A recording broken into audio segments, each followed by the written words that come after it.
How is it going, Caleb? Pretty good, man. What about you? Not Oh, too bad. Little sunburnt still. Little peeling action going on. We've been out of sound this like for you. what? 2, 3 weeks? How long's it been? I can't remember. If we didn't do. Okay, we didn't do one last Sunday. I mean, it was 3 weeks. Yeah, you're right. It was 3 weeks. Yeah. It's been a. Whew, doesn't feel like it's been that long since we were talking about old George W. Yeah, no. No. Um, but yeah, you Only have gotta a talk about aliens, though. you have a good 3 weeks off. A good 3 weeks away from me. Yeah. It was only 10 days I Oh, was yeah. gone, but 100%. Yeah. all right. So ancient Egypt.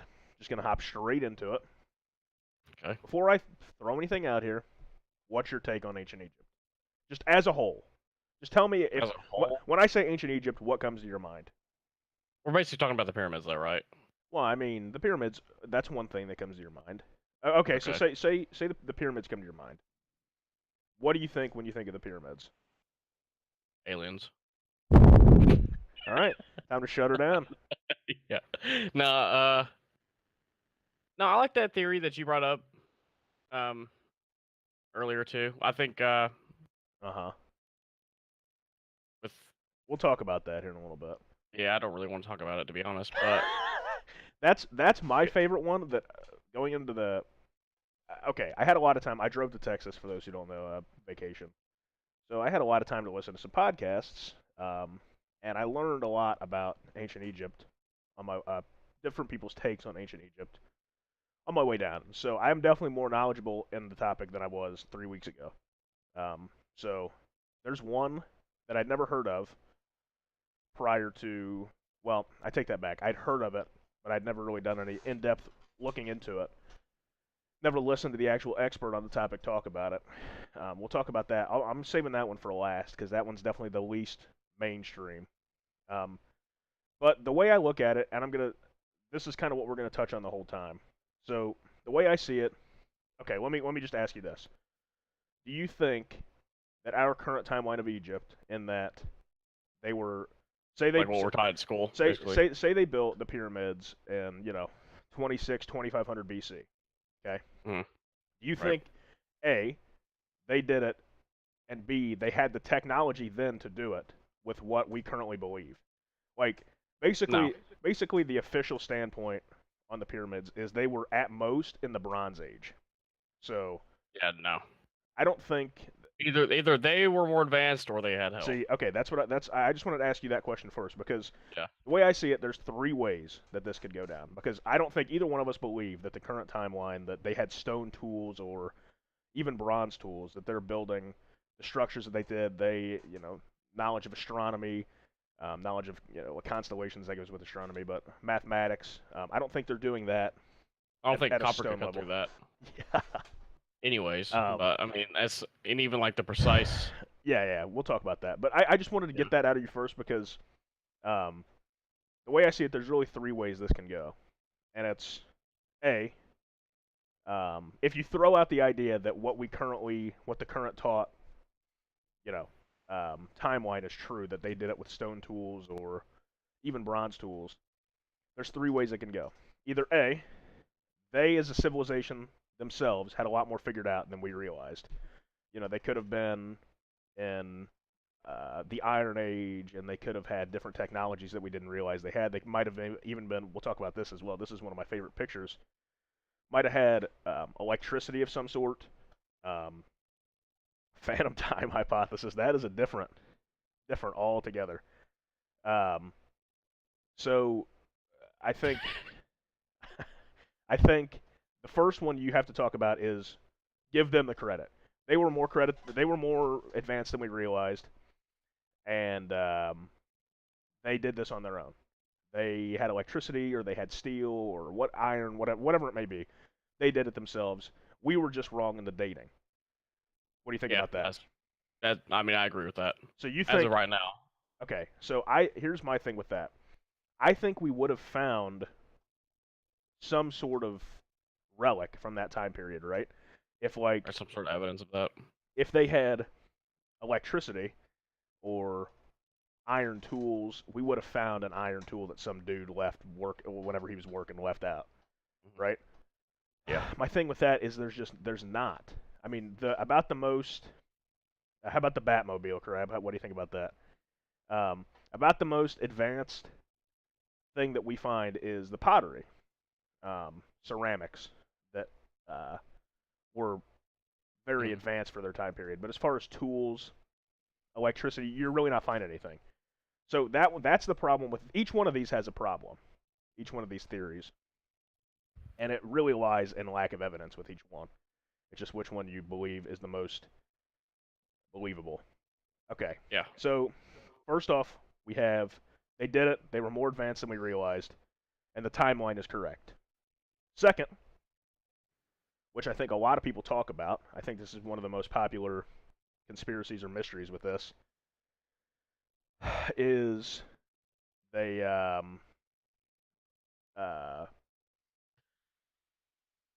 had help from an outside source. I can come up with a word there. Whether it was a different culture that came in or um, your favorite aliens Aliens. Yep. that introduced the technology upon them and helped them build the pyramids and helped them build the Sphinx and helped them with these seemingly impossible tasks. And it could have been humans. I think keep in mind I'm down to talk aliens, but I think that might be a little more plausible. That it was another civilization that came in and helped them, showed them the way. But again, with that, you don't have any talk of an ancient civilization. You don't have any talk of anybody coming in and helping. No evidence of, I think there's more actual evidence of aliens, to be honest. Yeah, I think you might be right. So to be honest, like some hieroglyphs and stuff like that, like yeah. Well, I mean, like I said, that's my favorite picture that we're gonna show.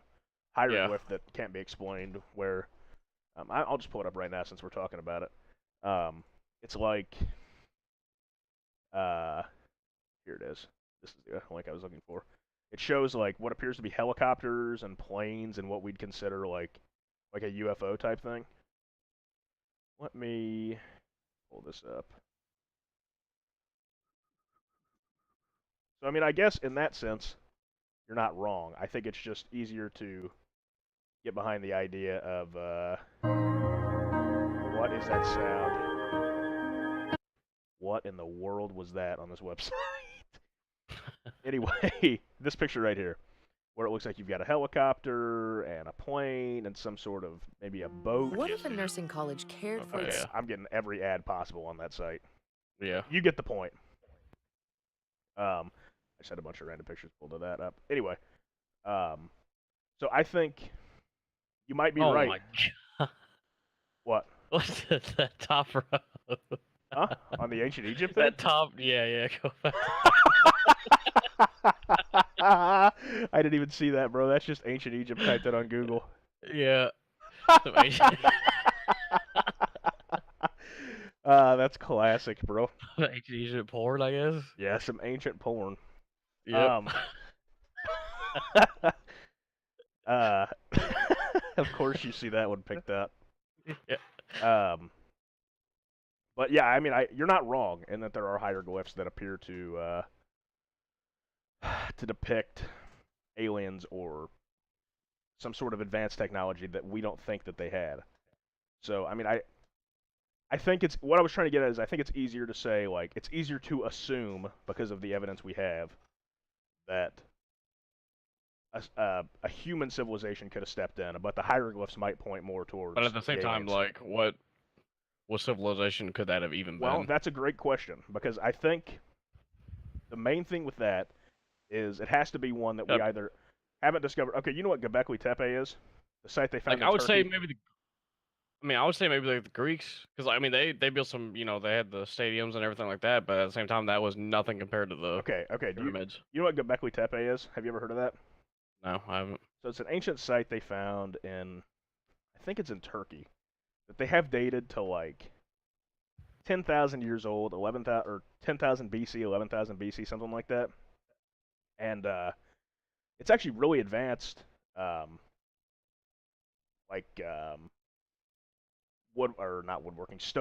masonry, building that they had for 13,000 years. so 13,000 years ago. And this site was it was buried intentionally. And they found it, like I said, I believe it was in Turkey.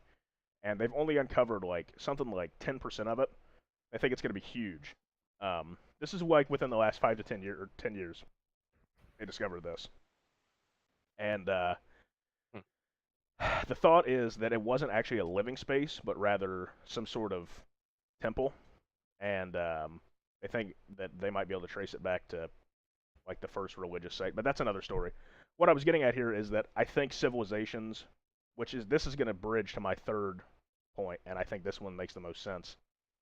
I think civilizations have been around a lot longer than we think, or than mainstream believes.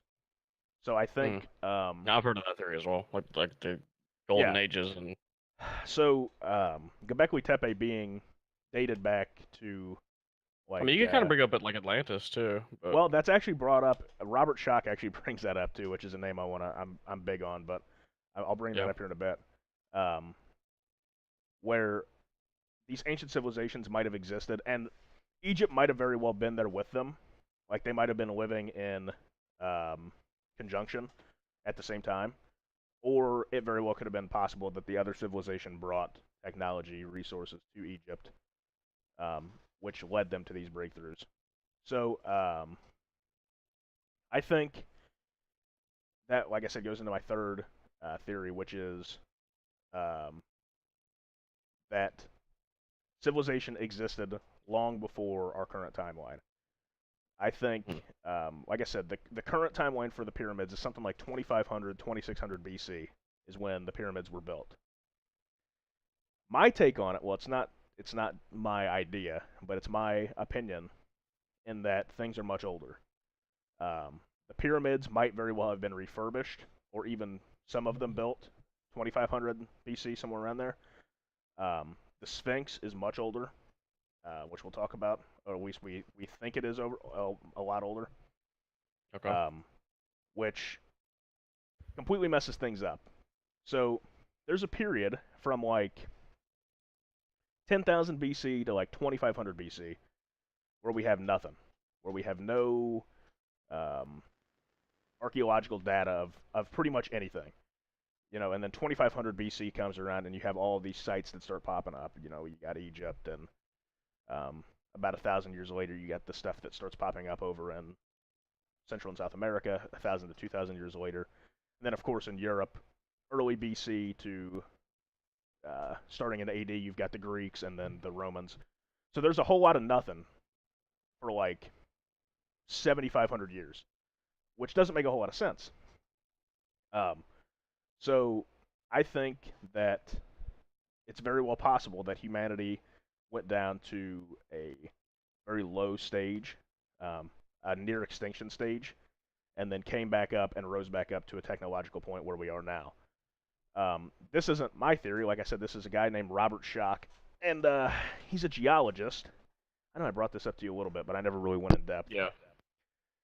So basically, he was asked to date the pyramids of, like, I want to say this was back in the 80s, maybe 90s. And he dated these pyramids. He was asked to date the pyramids and the Sphinx. I was getting off track there. And he said as soon as he got there, his exact quote was, as soon as he got to Egypt, he was asked by another skeptic of the Egyptology standpoint, which is that the pyramids are 4,000 years old. He said the skeptic asked him to come in and date the Sphinx, and he said as soon as he got there, he said within 30 to 120 seconds, he said he knew the Sphinx was a lot older than what we currently think it is. Like I said, he's got a master's in geology. Right. So I mean, obviously, he said literally within 30 seconds. He said as soon as he saw it, he said the two things. Yeah. He said that. He said we've been talking about this for 4,000 years, and I knew it in 30 seconds, bro. Yeah. But okay. He said the two things he noticed were A, that it's much older than we thought, and B, that the head wasn't the original head of the Sphinx. And he has it dated, the Sphinx, because it's his main thing is that it's water eroded. And for it to be water eroded, you either need long periods of moderate rainfall or a short period of very heavy rainfall, which obviously the Nile doesn't have now. However, at the end of the last ice age, the Nile was very fertile. It was almost rainforesty, where it had a lot of rainfall. So if that, by the erosion itself, about the earliest, or about the closest to us the Sphinx could be, I guess about the youngest it could be, is 9700 BC, which is like a crazy number to think about. Because to think about it that way, like what we currently think the pyramids are, 2500 BC, it's a longer gap from that to 10,000 than it is from what we currently think the pyramids were about 2500 to present. So I mean, you're talking about a huge expanse of time. So I don't know what exactly that means as far as what it would mean for the history of the world, which is I think partially why this theory isn't as mainstream or talked about yet is because it is so history changing. Like I guess. you think about like stone. Like I just looked up like Stonehenge is 31. It said it's around like 3100 BC. So you're talking another 6,600 years. Yeah. So that's.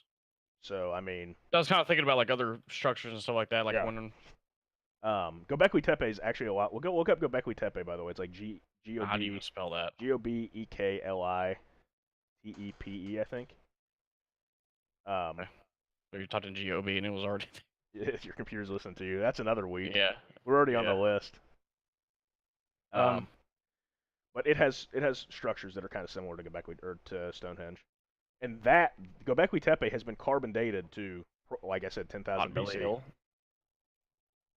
Okay, yeah. I've seen pictures of this place. Yeah. But back to what I was saying is, I think part of the reason people don't want to talk about it, especially that are in the fields of ancient cultures, is it completely changes everything. Everybody's work that they've done would be completely negated if this were actually true. Because I mean, we'd have a completely new chapter in history that we prior to this we thought were just hunter-gatherers, right? Pretty much prior to the current take is that Mesopotamia, Sumer, was the first civilization, right? Between the Tigris and the Euphrates. And I don't know the exact date of that. That's something like 5,000 BC or 3,000, 4,000. Let me look it up. I don't want to be wrong about this. But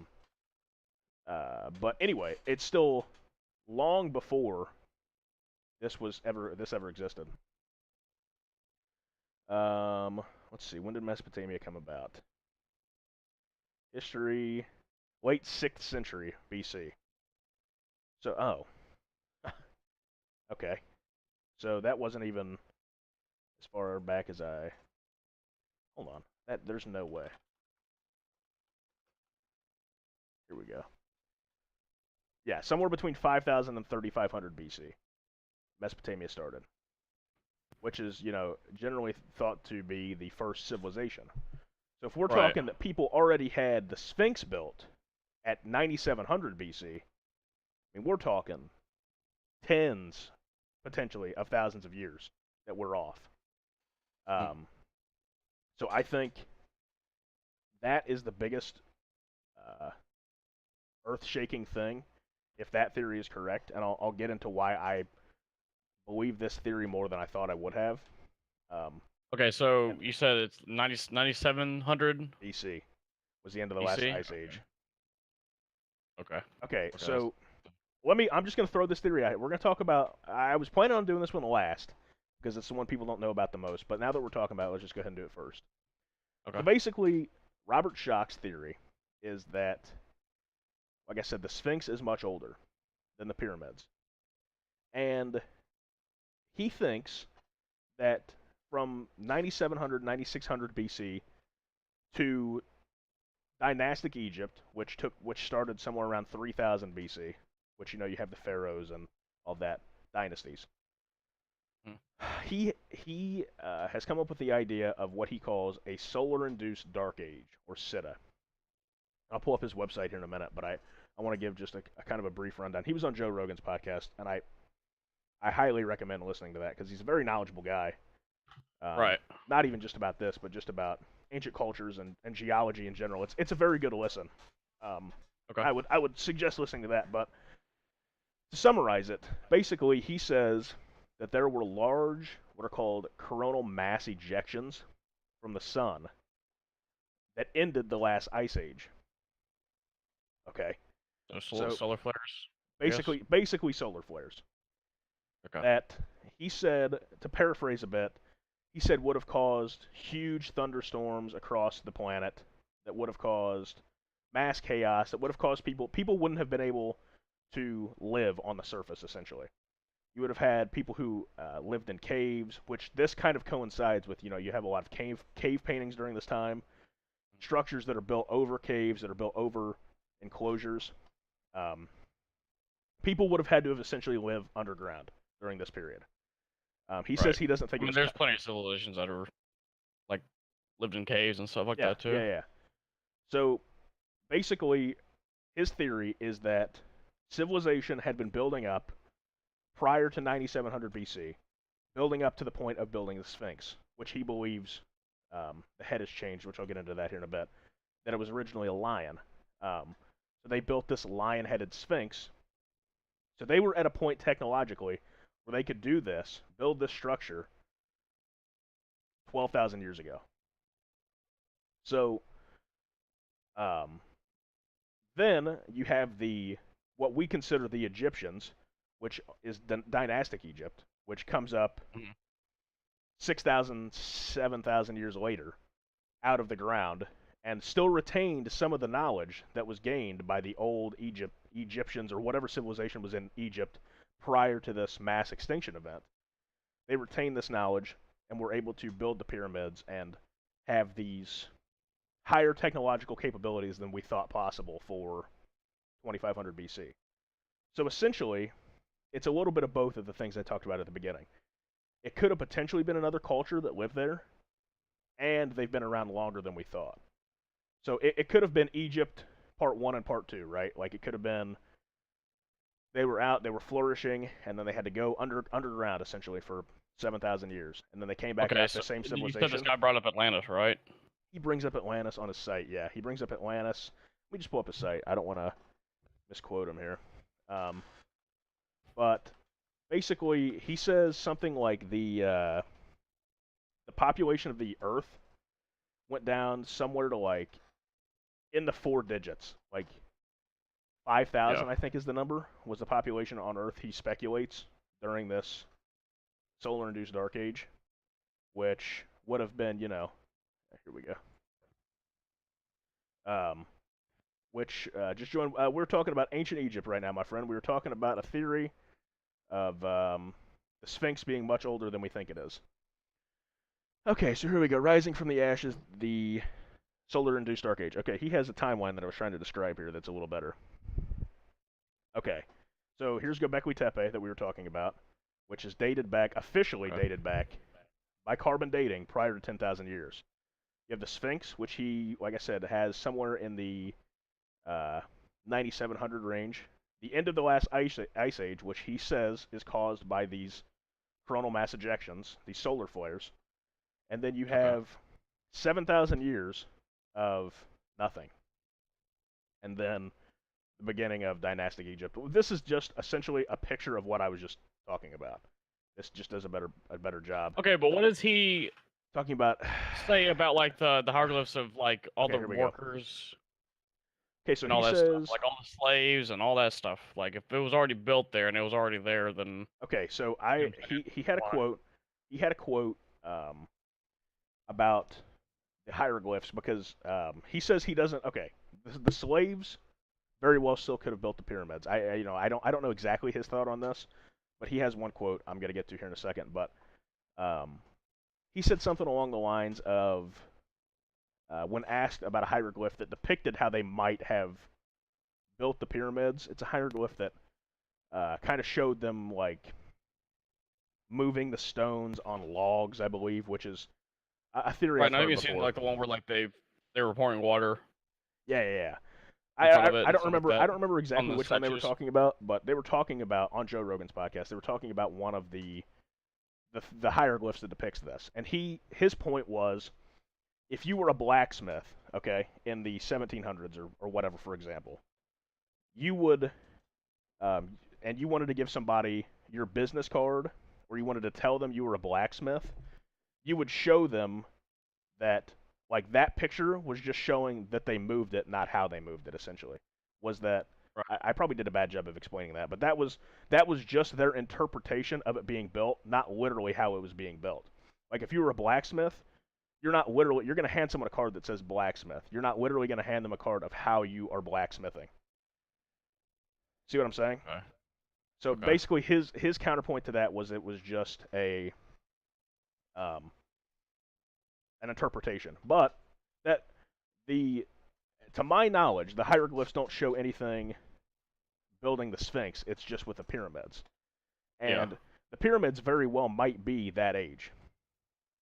We don't know, because the pyramids don't have the water erosion, so they are much younger than the Sphinx, regardless. Okay. Which we don't have in modern interpretations of ancient Egypt. Everybody thinks the Sphinx and the pyramids were built at the same time. Okay, here he says the Atlantis story did not exist in isolation. Okay, let's see. Where does he talk about Atlantis? Including the Greeks and Romans and the dynastic Egyptians. The core of the Atlantis story is that a high culture, a true civilization, existed thousands of years prior to the most recent flowering of civilizations, circa 4000 BCE to 3000. Furthermore, this earlier civilization was destroyed cataclysmically by natural events, including the island nation of Atlantis being enveloped by the ocean waters.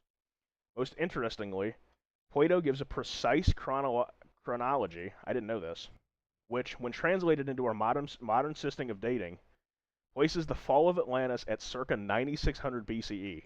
Wow.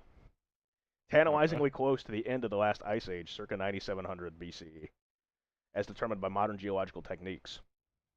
I actually didn't even know that point. I'm glad you brought this up so I could go and read that. So basically, what he's saying is that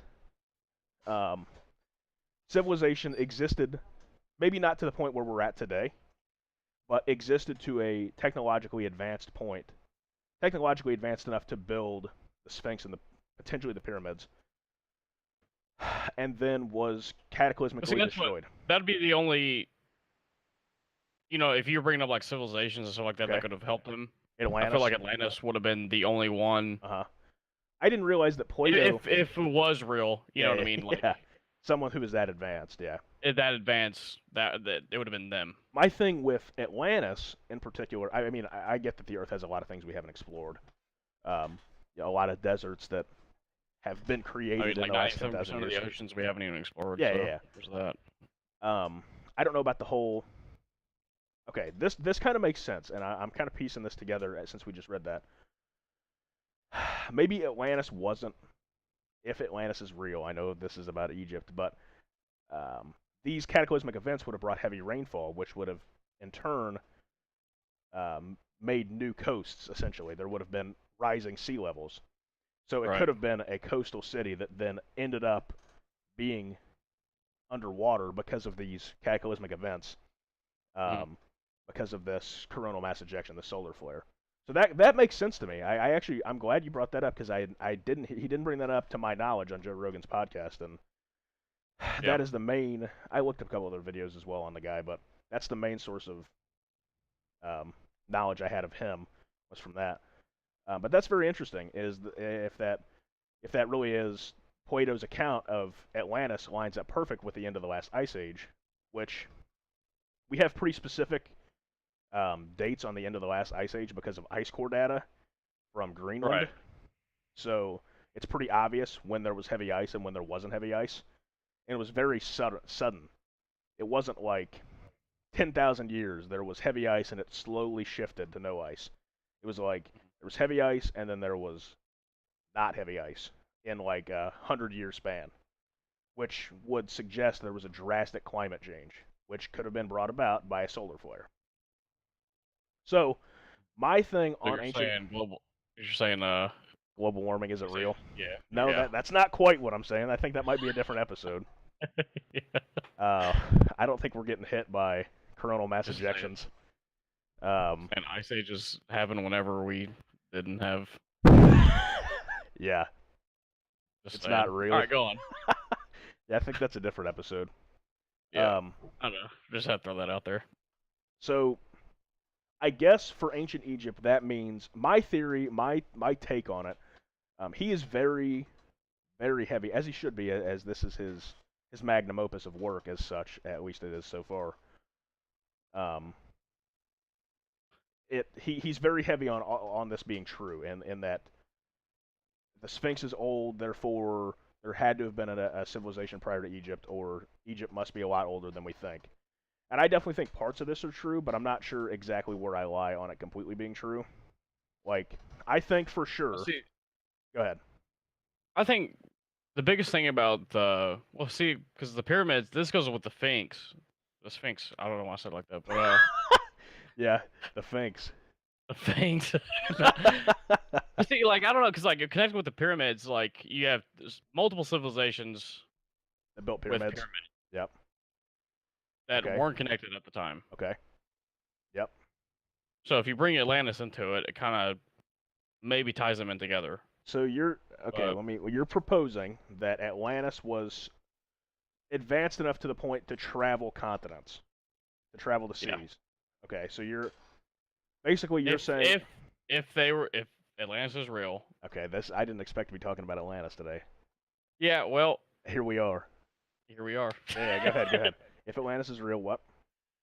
I mean, like, why would multiple, you know what I mean? Like, if they're split up on continents and, you have South America and then... The pyramid's very odd shape, yeah, very odd structure. Yeah, like, why would you build them in the first place? Well, I think the current... the current theory... why... Like I said, like, nobody else, it's not like, you see these structures in China and stuff like that, or Japan. Like, why, you know what I mean? Yeah. Even Europe, you don't see it. It's just... I think the current conspiracy on that is just that, or the current theory on that is it's just a coincidence, in that the people in Northern Africa built them and the people in South America built them, and it was they just so happened to build the same pyramids. See, Austin, there actually is a theory about Merlin. And Stonehenge. So, I think... You hear about that theory? About what? Austin said Moses parted the Red Sea with the staff, which was an alien tool that lifted blocks of the pyramids. Conspiracy over. But actually, there was a theory on... They actually said, like, Merlin used his wooden staff and levitated the blocks to make Stonehenge. Okay. Where did you hear this theory? One of the videos that you linked in the... it was in that. It was in the back half of one of those videos. Yep. I didn't watch that. After they stopped talking about the pyramids. No, I hadn't watched that. Yep. So, okay. I don't know about that. So anyway, we talked about... I was entertaining Austin there. Well, okay, to talk about this... Well, no, I'm down to talk about this, because the way I see this is Egypt is kind of connected with all the other ancient cultures. Because if this is really true, in that, civilization's a lot older than we currently think it is, then a lot of things could make sense. So, what I was going to bring up was, we've talked about this before, and about the whole Ark of the Covenant nuclear reactor thing. Right. Like, I mean, I think if you could make the case potentially that it could have been, we've talked about it being aliens before, right? But I mean, if civilization actually had been to a higher point, maybe they discovered these artifacts before we ever did. See what I'm saying? Yeah. So, like, there very well could have been advanced technology that was out there that we never found, because they are closer to that point than we were to them. So, like, this stuff could have already, existed, been used, found, then we never found it. I'm not saying I believe that. I'm just throwing that out there because we're talking about ancient civilizations. And well, I mean, if you believe in, like, the Golden Age and stuff like that, I mean, that's what it is. It's like, because, like, we're only, what, 6,000 years? Well, that's what a lot of people believe. We're 6,000 in our civilization. Yeah, I mean, like I Or said, like modern. So like, Mesopotamia. and a lot of gold, like as far as like golden age theory, if I remember right, the one before this ice age was like 30,000 years. Yeah, and see, I haven't even talked about So that like, before. imagine our technology plus what 23,000 Yeah. years. See, I hadn't even talked about the So fact like, that there's a chance that it could have been much, much older. That, I was just talking about the most recent ice age, with because that's what Robert Schoch thinks is the most likely, is that it was the most recent one. But prior to that, yeah, we're talking like 30, 40,000 years, something like that, which would be conducive to the water erosion. So, like, I mean, I think it's much more likely that the Sphinx is 11,000 years old versus 40,000 years old. mm-hmm. I mean, I'm pretty sure there are theories out there that Oh, there are. think it is that old. Yeah. Yeah. I mean, it very well could be. But like I said, Yeah. I'm definitely more on the side of it's civil. I think civilization had another high point around the 10,000 BC era. I think you have a lot of civilizations a lot of structures that we're starting to turn up now. We're starting to realize we have the science to now figure out the Sphinx is older than we thought it was. We're finding Göbekli Tepe. We've got writings of Atlantis. We've got all of this that could potentially point to that there was a golden age and then a era of darkness, which is more than likely brought about naturally. And the solar flares make sense. And especially with the whole ending of an ice age thing, that makes sense for that ending as well, with the heat and radiation. Um, so one thing I'm not completely sure about is, and like I said, maybe we just haven't found it. I said each one of these has a flaw, right? And it's just we've never discovered anything outside of the structures. Like we've never discovered. I was about to bring that up. There's literally like no other evidence. It's not like we ever found a bulldozer at the bottom of the Pacific Ocean. It's like we never found tools or writing or and they also said that they had the acoustics. Okay, so this is so like that wouldn't really leave anything behind, right? That would just be literally just be levitating the rocks. Okay, so this is I know that's a different theory, but like this is more with the aliens. So Ancient Aliens put out a video. We can watch that video here in a minute. I planned on it because that's a pretty good one for the aliens. Ancient Aliens thinks that the pyramids are were some sort of electrical device, a power plant, so to speak, all of them. And they cite different shafts that run through the pyramid that could have been used as like combining chemicals, and then like a microwave comes out and they harness the microwave and they'll have tens of hundreds of years of renewable electricity. And they cite that as potentially they could have had tools that they were using electricity for, that they were harnessing from the pyramids. They cite that the proof is right there. But like I said, that's with Ancient Aliens, so they think that an alien civilization introduced that technology to the Egyptians, not that they were advanced, Dark Age, re-advanced, and then rebuilt. Yeah. Brought to an end by an EMP, time is a circle. We are nearing the end of our circle to start over. I don't know about all that. Don't humans just think the same way, so design is bound to repeat itself? So that's very interesting. I was kind of about to talk about that.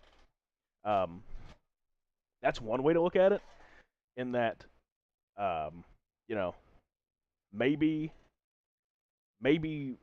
there are tools out there, or maybe they progress the exact same way. But I mean, you look at ours. We could be so much we could be a lot further than what we are now if like different decisions were made earlier. Yeah. I don't like.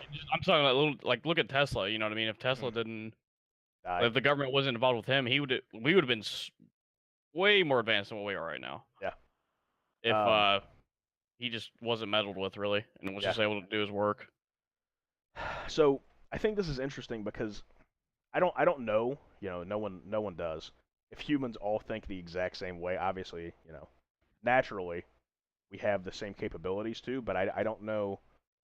I don't know if we restarted civilization right now, if it would be built the exact same way. I don't think it would be, just because I think there are so many minute decisions so many chances in genetics that, this is kind of off topic, but it kind of generally it takes a genius in a generation to spark technological change, right?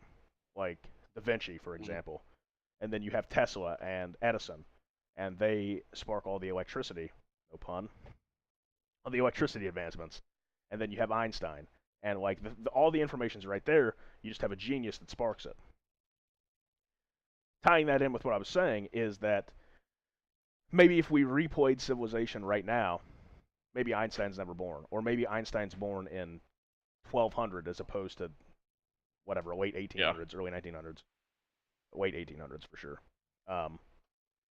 Maybe time is, or maybe civilization's completely different. Maybe right now we're really far ahead for where we should be. If we replayed civilization 100 times, maybe we're really far behind where we should be. I don't know. But what I'm saying is, if that truly is just another cycle of civilization, maybe they don't have the same technology as us. I heard this talked about. One thing we look for is writing, right? Because we think, as our civilization has come up, that it wouldn't have been possible without writing.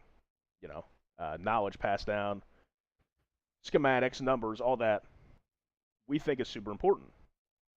Well, maybe a civilization arose through just memory.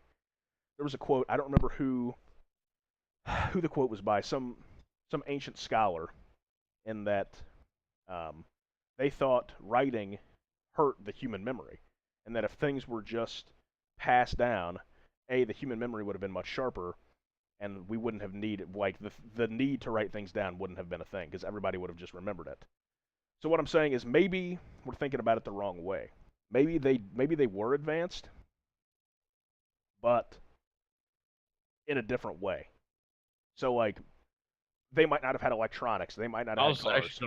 I was actually going to bring that up, what Bones just said in the chat. Like, if you really think about, like, because we're saying we couldn't find evidence, like anything like that. But I mean, like, if something happened today, like, we wouldn't have anything.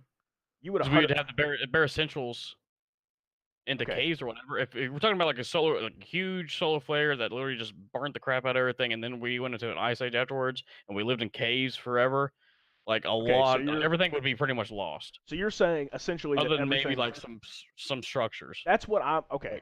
I'm not saying they're going to find what left behind. I'm not saying they're going to find a hard drive for a computer. I'm saying just even like a tool, like some sort of metal tool. I mean, there has been like some things that have been found, like in Greece and stuff like that. Like, actually, I want to say there actually was in Egypt where they had like electric, like this, like batteries. Yeah, I remember that. It was like kind of like a battery. But, yeah, kind of. What I'm saying is like, okay, I hear what you're saying about the just structure will be left, and I think that's definitely a possibility. But I think I think there would be, unless the Earth is basically just essentially completely wiped clean, then I think you will find something. Some sort of tool, some sort of, power tool. A drill. We'll talk about the boreholes here in a bit that they drilled, or like I said, the equivalent of a bulldozer or a crane or something that we found that just isn't there. I don't think life was completely taken off of Earth, which is another tough way to go around this theory. Is that how exactly did animals survive during this coronal mass ejection, right? Because it's not like we're short on animals right now. It's not like there are few species of animals. Well, I think wouldn't it? I mean, I can't remember the civilization that I'm thinking of, but like, I think it was in America actually. There were Native Americans, and they had this huge, just underground civilization or whatever, but they had like a lot of animals there too. Like it wasn't just. So you're saying they took them with them? Right. I'm not falling for that one, Mr. Ben. No, sir. No structure we build today would last 50 years with no maintenance. That's why the pyramids are crazy. See, I mean, that's definitely one reason why. So, like, I think the structure itself is good evidence that maybe something happened that took most everything off. And like I said, maybe we just haven't found it, but I feel like we would have found something, right? If they truly were, and I'm on the side of this. I'm playing devil's advocate against myself here.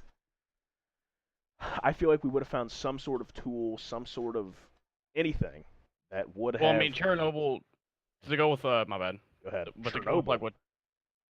Well, he said 50 years with no maintenance. no maintenance. Well, we're going on 30 years with Chernobyl.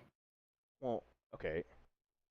I'm just saying. I mean, that's a little different. And I mean that building isn't okay. Chernobyl is what case are you making in that it still exists? Yeah, what I'm saying is like it's pretty close to 50 years in, and every structure there is pretty much standing. So. Well, I mean the structures are still going to stand. It's not like they're just going to disintegrate. Yeah. They just will start to start to deteriorate. Mm-hmm. It's not like you hit 50 years and it just evaporates. It's like, I mean, I'm sure Chernobyl's deteriorated.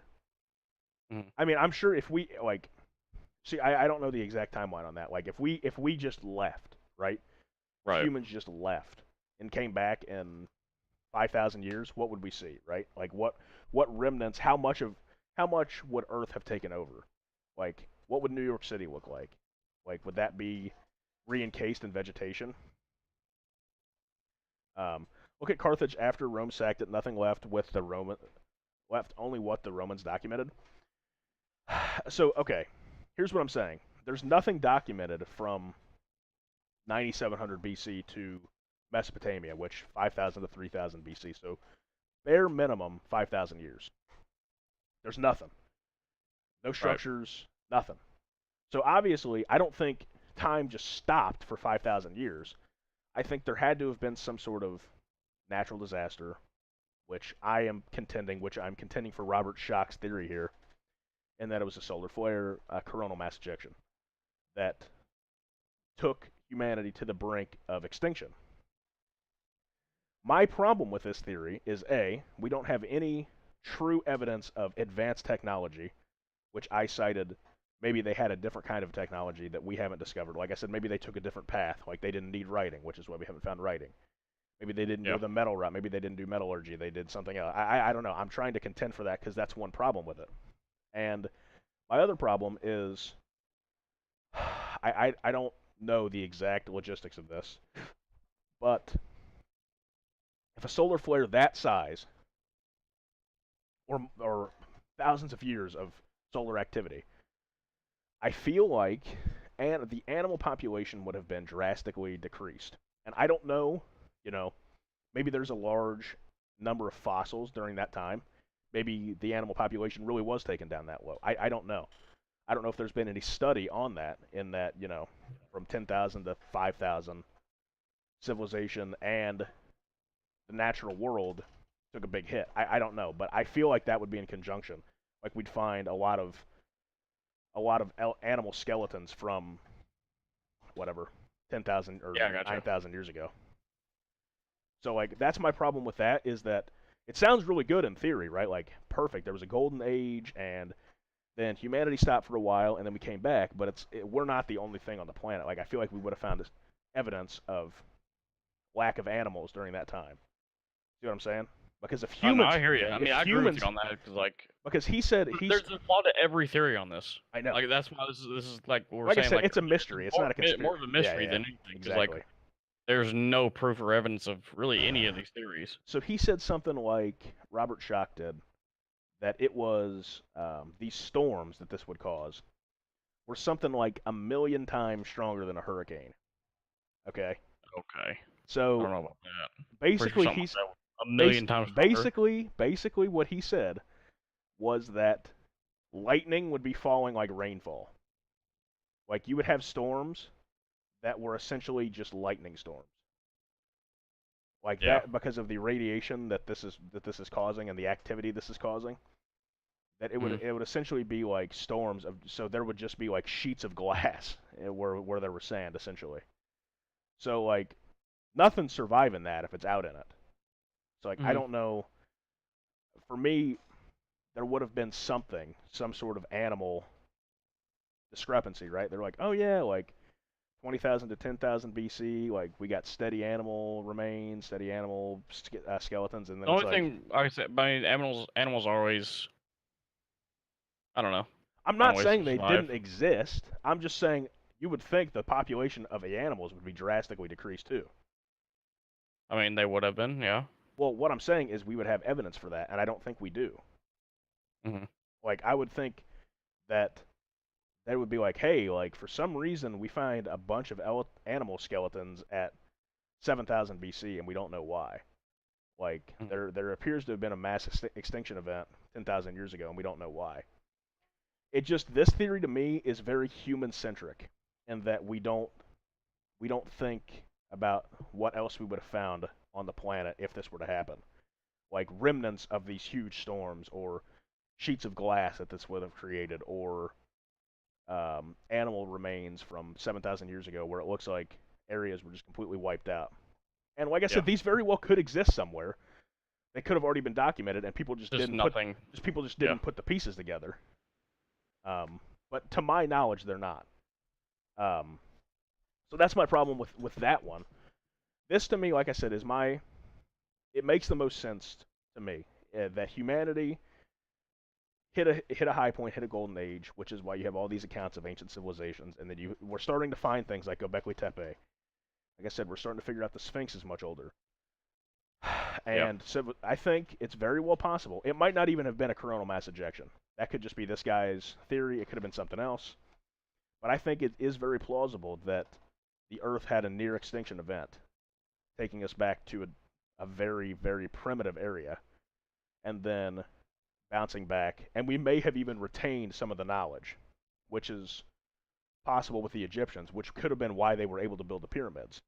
If they were able to retain the knowledge that the Golden Age had, and then use it to build the pyramids, that would partially explain why they were more advanced than other places.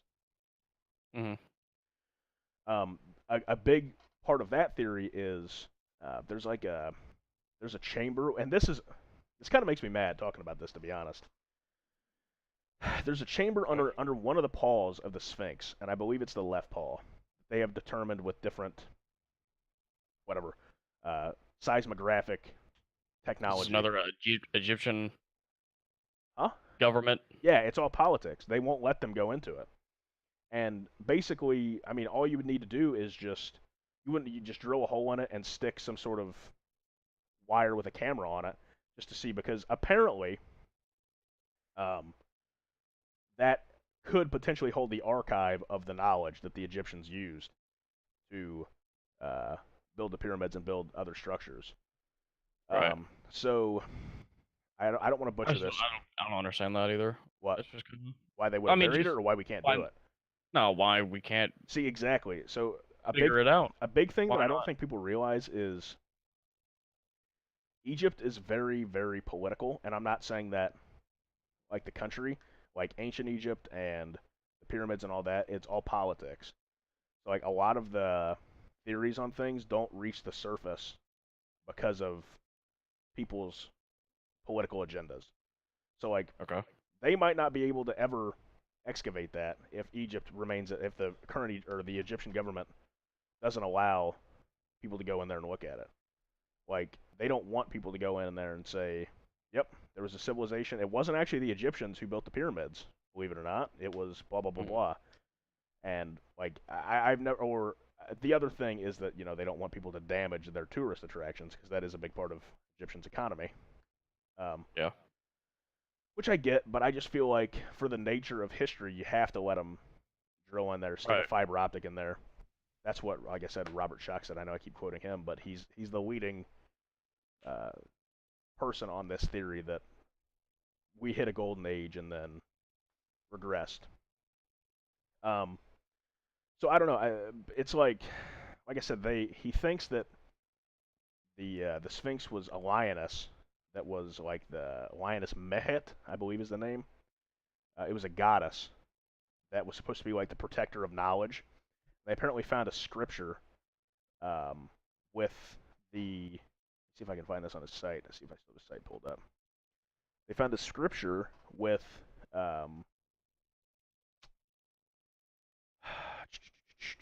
with Mehet being depicted. Let's see if I can find this. Oh, I don't want your about page. Okay, she was a lioness named Mehet. Here we go. They found this picture of what was the Sphinx, what they think was the initial Sphinx, guarding some sort of knowledge.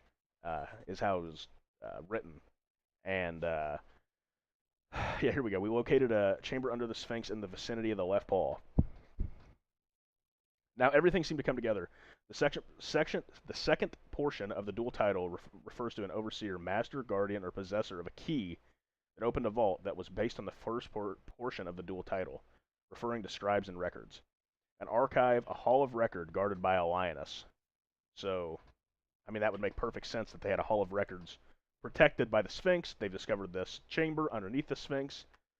It makes perfect sense that it very well could be an archive underneath the left paw of the Sphinx, and that the current face of the Sphinx was a pharaoh that they carved later.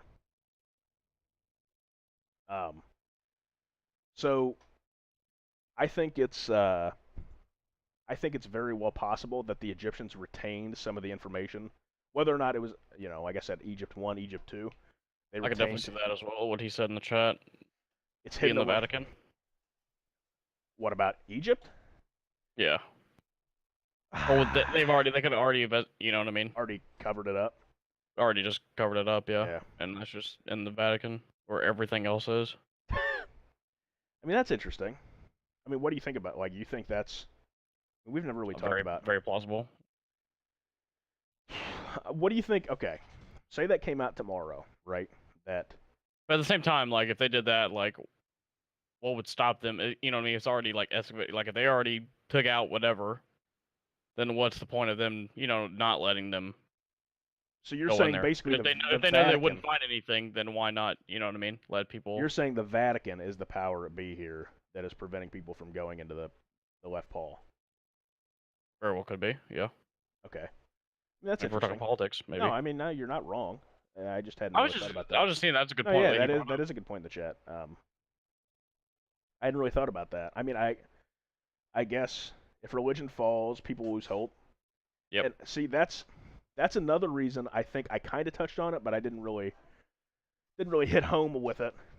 I think that's kind of the reason a lot of people don't want to talk about civilization potentially being a lot older, is that it kind of messes up a lot of religious timelines. And that if we actually find proof that there was a golden age civilization that existed 10,000, 12,000 years ago, then you got to start talking a lot differently about what we know as religious beliefs. So I mean, I guess that makes sense that they would want to, if that proved that there was a civilization prior to 10,000 BC or whatever, that they would want to cover that up. I get that. I hadn't really thought about that, but that's an interesting point. Yeah, for sure, Bones. I get that. That's a good point. I'm glad you brought that up. I hadn't really thought. I mean, I'd thought about religion being involved, but I'd never really thought about the Vatican directly being involved. So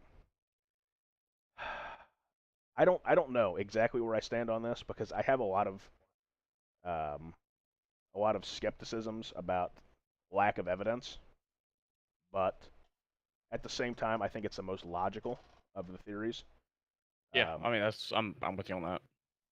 So I don't know if the evidence is out there. Like I said, Göbekli Tepe has been discovered recently, so I don't know if in 10 years we find a site that has all these tools, and then we're like, yep, we dated it in 12,000 BC, and we found iron tools, or we found writing, or we found this, or we found that. I don't know. That definitely, helps lend to the theory that civilization is much older than we think. But I don't know what exactly that means for Egypt. So I don't know what it will take for me, because each one, like I said, each one of these theories has a problem. I don't know what it'll take for me to say, yep, that's 100% what happened. Like I said, if tomorrow they find, a bulldozer underneath Cairo, and they're like, yep, I don't even think they would have used a bulldozer. I mean, I think they would have been more advanced. Okay, so you're saying, I hadn't really asked you, do you think Egypt was more advanced than we are now? Yes. Okay. If that's what, I mean, like I said, dude, if you believe this theory, then you believe the gold age or whatever was literally like 30,000 years. Okay, okay. So like, think about that. Think about how far we've come in the past 100 years. Okay, so you're saying you think that you think okay? Do you think the Sphinx is that old then? Do you think it's 30 some thousand years old? I don't know. Okay, I think for me, I mean, all right, go for it. I'm not sold on the 30,000 years old thing.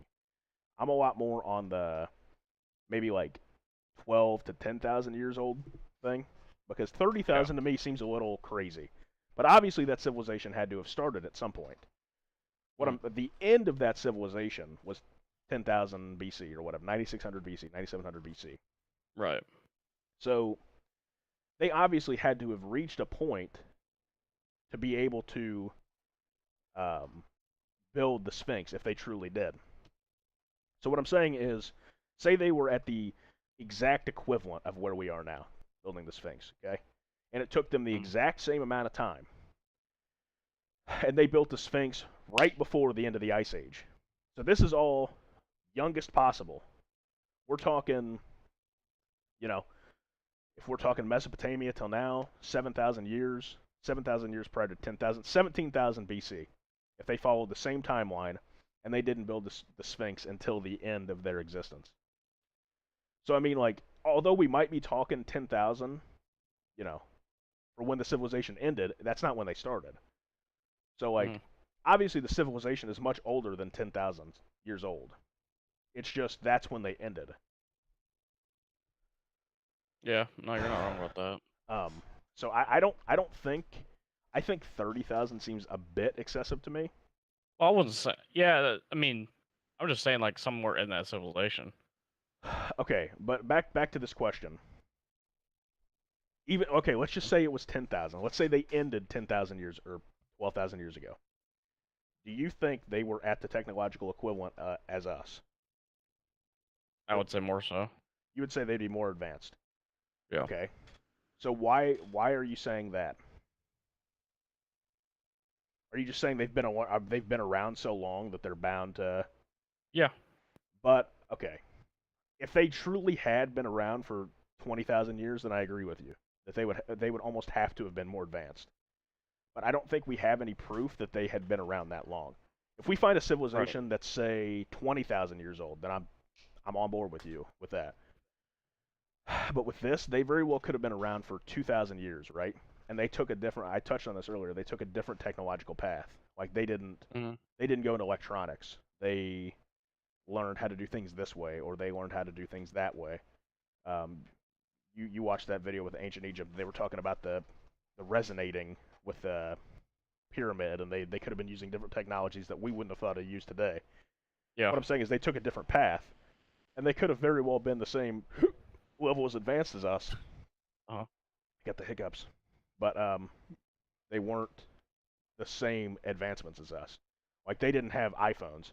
They had the capability to move blocks, you know, almost anti-gravity like. Like I know that sounds crazy to think, and it sounds like we're really far away from that, but they very well could have took a different path that we didn't take. They could have thought different. I agree with that. I'm just saying I don't think that necessarily means they were around that much longer. Like I think if they truly were around that much longer, then sure. Well, that's all I'm saying. So okay, but what with the evidence we have now, do you think? The evidence we have now.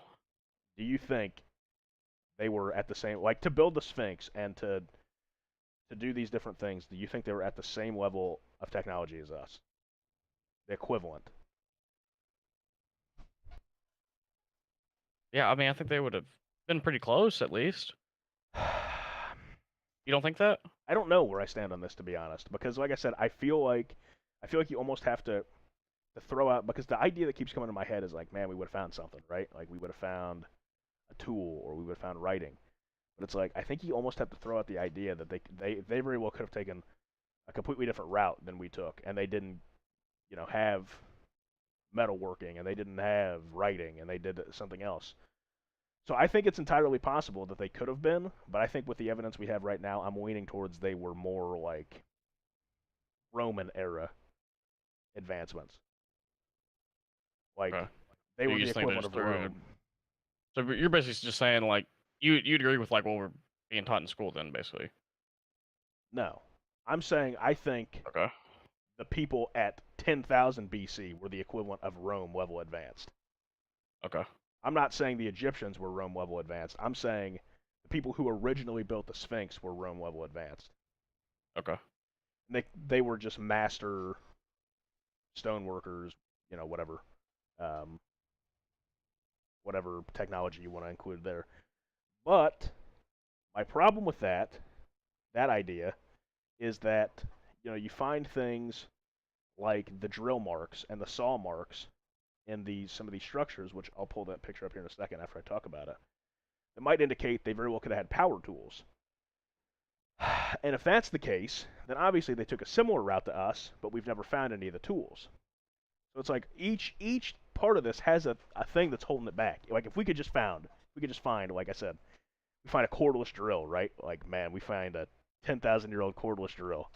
Like, we got it. Like they were technologically advanced, and then the civilization was wiped out. Timeline's perfect. Everything makes sense. Instead, we have this huge gap where nothing happens, and we have no proof of any technology of an older civilization.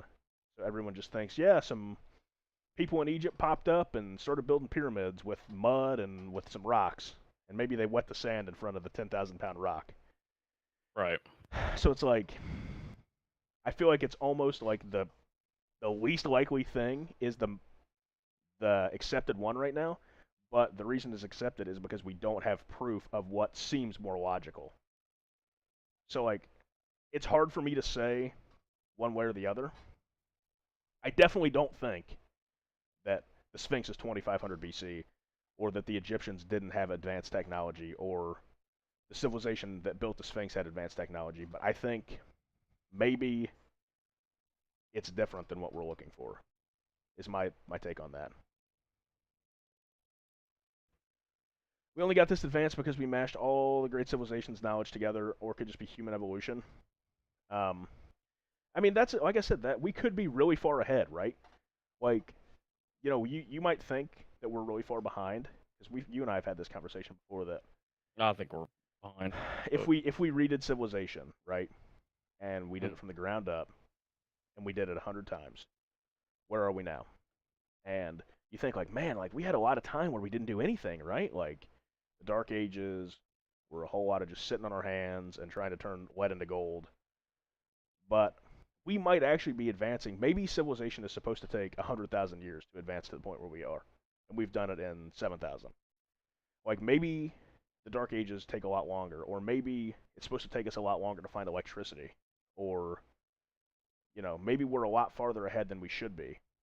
And that civilization very well could have existed at 30,000 BC, and they were around for 20,000 years, and they still never reached the level of electricity. Maybe we're just the outlier that's really fast, and that we've gotten really lucky with how fast we've developed technologies and that thing, and that things like that. And maybe that's why, we haven't died to any sort of cataclysmic event, is because we've done it so fast. Like 6,000, 7,000 years is very short on the history of the Earth, and we have been around for such a short amount of time, but have invented things so quickly that we've been able to negate these natural cycles that happen on Earth, or we just haven't been hit by one yet, is what I'm saying. Maybe we will advance to the point of not being hit by one, or preventing ourselves from dying to it, because we were the outlier that got around a lot faster. So, like, what I'm saying is that we could be very far ahead for this take. I don't think we are. I'm just saying that's a possibility, and that what took us 7,000 years normally takes 100,000 years, or should take 100,000 years. But I mean, at the same time, like I said, you have a lot of great inventors that were held back. I mean, we could have worldwide free electric energy. I hear you. No, I hear you. Tesla already. That would have been 100 years ago, right? Yeah, somewhere around there, like maybe 80. Right around 100. No, I agree with you, Caleb. I completely think that we're average, if not below average, for time, just because politics and greed have gotten in the way. But maybe they get in the way even more so, and we're kind of taking a negative view on this. Like I said, maybe we're actually a lot farther ahead than we think. Most of our inventions are slowly killing the planet, like we drain our natural resources to drive a car to heat our homes. I think that's kind of natural progression of society, though. I think if you have an intelligent species, they're eventually going to figure out how to use their planet, and then eventually use their star, and then use their solar system, and then use their galaxy to harvest energy, because I think all things need energy to do work. So I think that's a natural progression. Yeah. So I don't think that's a bad thing. I think what makes sure that we are sustainable as a civilization is that we figure out a way to overcome that. And that's like, okay, well, you know, maybe we actually are causing some global warming, or maybe we actually are slowly killing the planet. Well, we as an intelligent species need to figure out a way to counteract that or move somewhere else where we can do it again. No, okay, I'm glad you brought that up because I almost forgot. The solar flare thing, if it hit today, they talked about this on the podcast as well. Like I said, I highly recommend listening to it. Joe Rogan and Robert Schoch. He said it would be even more devastating if it hit today. And his rationale behind that is because of our electrical grid and all the technology that we have. Completely shut down. Everything would be completely turned off. And humanity would essentially be taken back, 500 years instantly.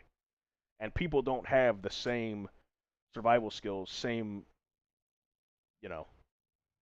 think we'd learn them, though. I think we would too, but what he's saying is it would be even more devastating to us because we would be thrown back so fast compared to, it'd be a much bigger change.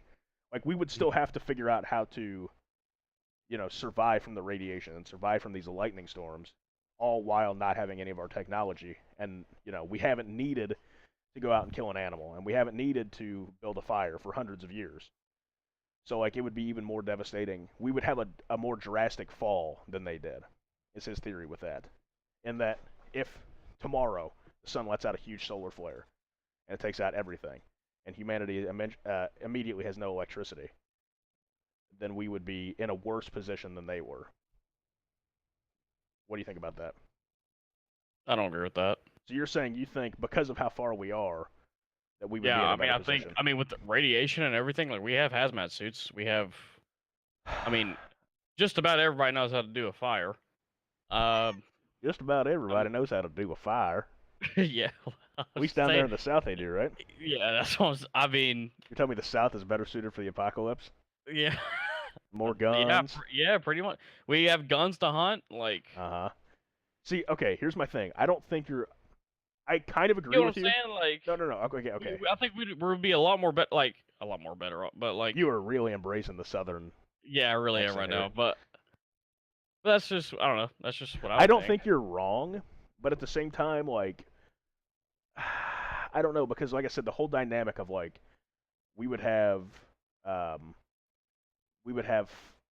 lightning storms, we would have earthquakes, we would have radiation that's constantly going on. So all these everybody would immediately have to get a radiation suit. Everything would immediately have to be taken into action. Everybody would immediately have to get into some sort of cover.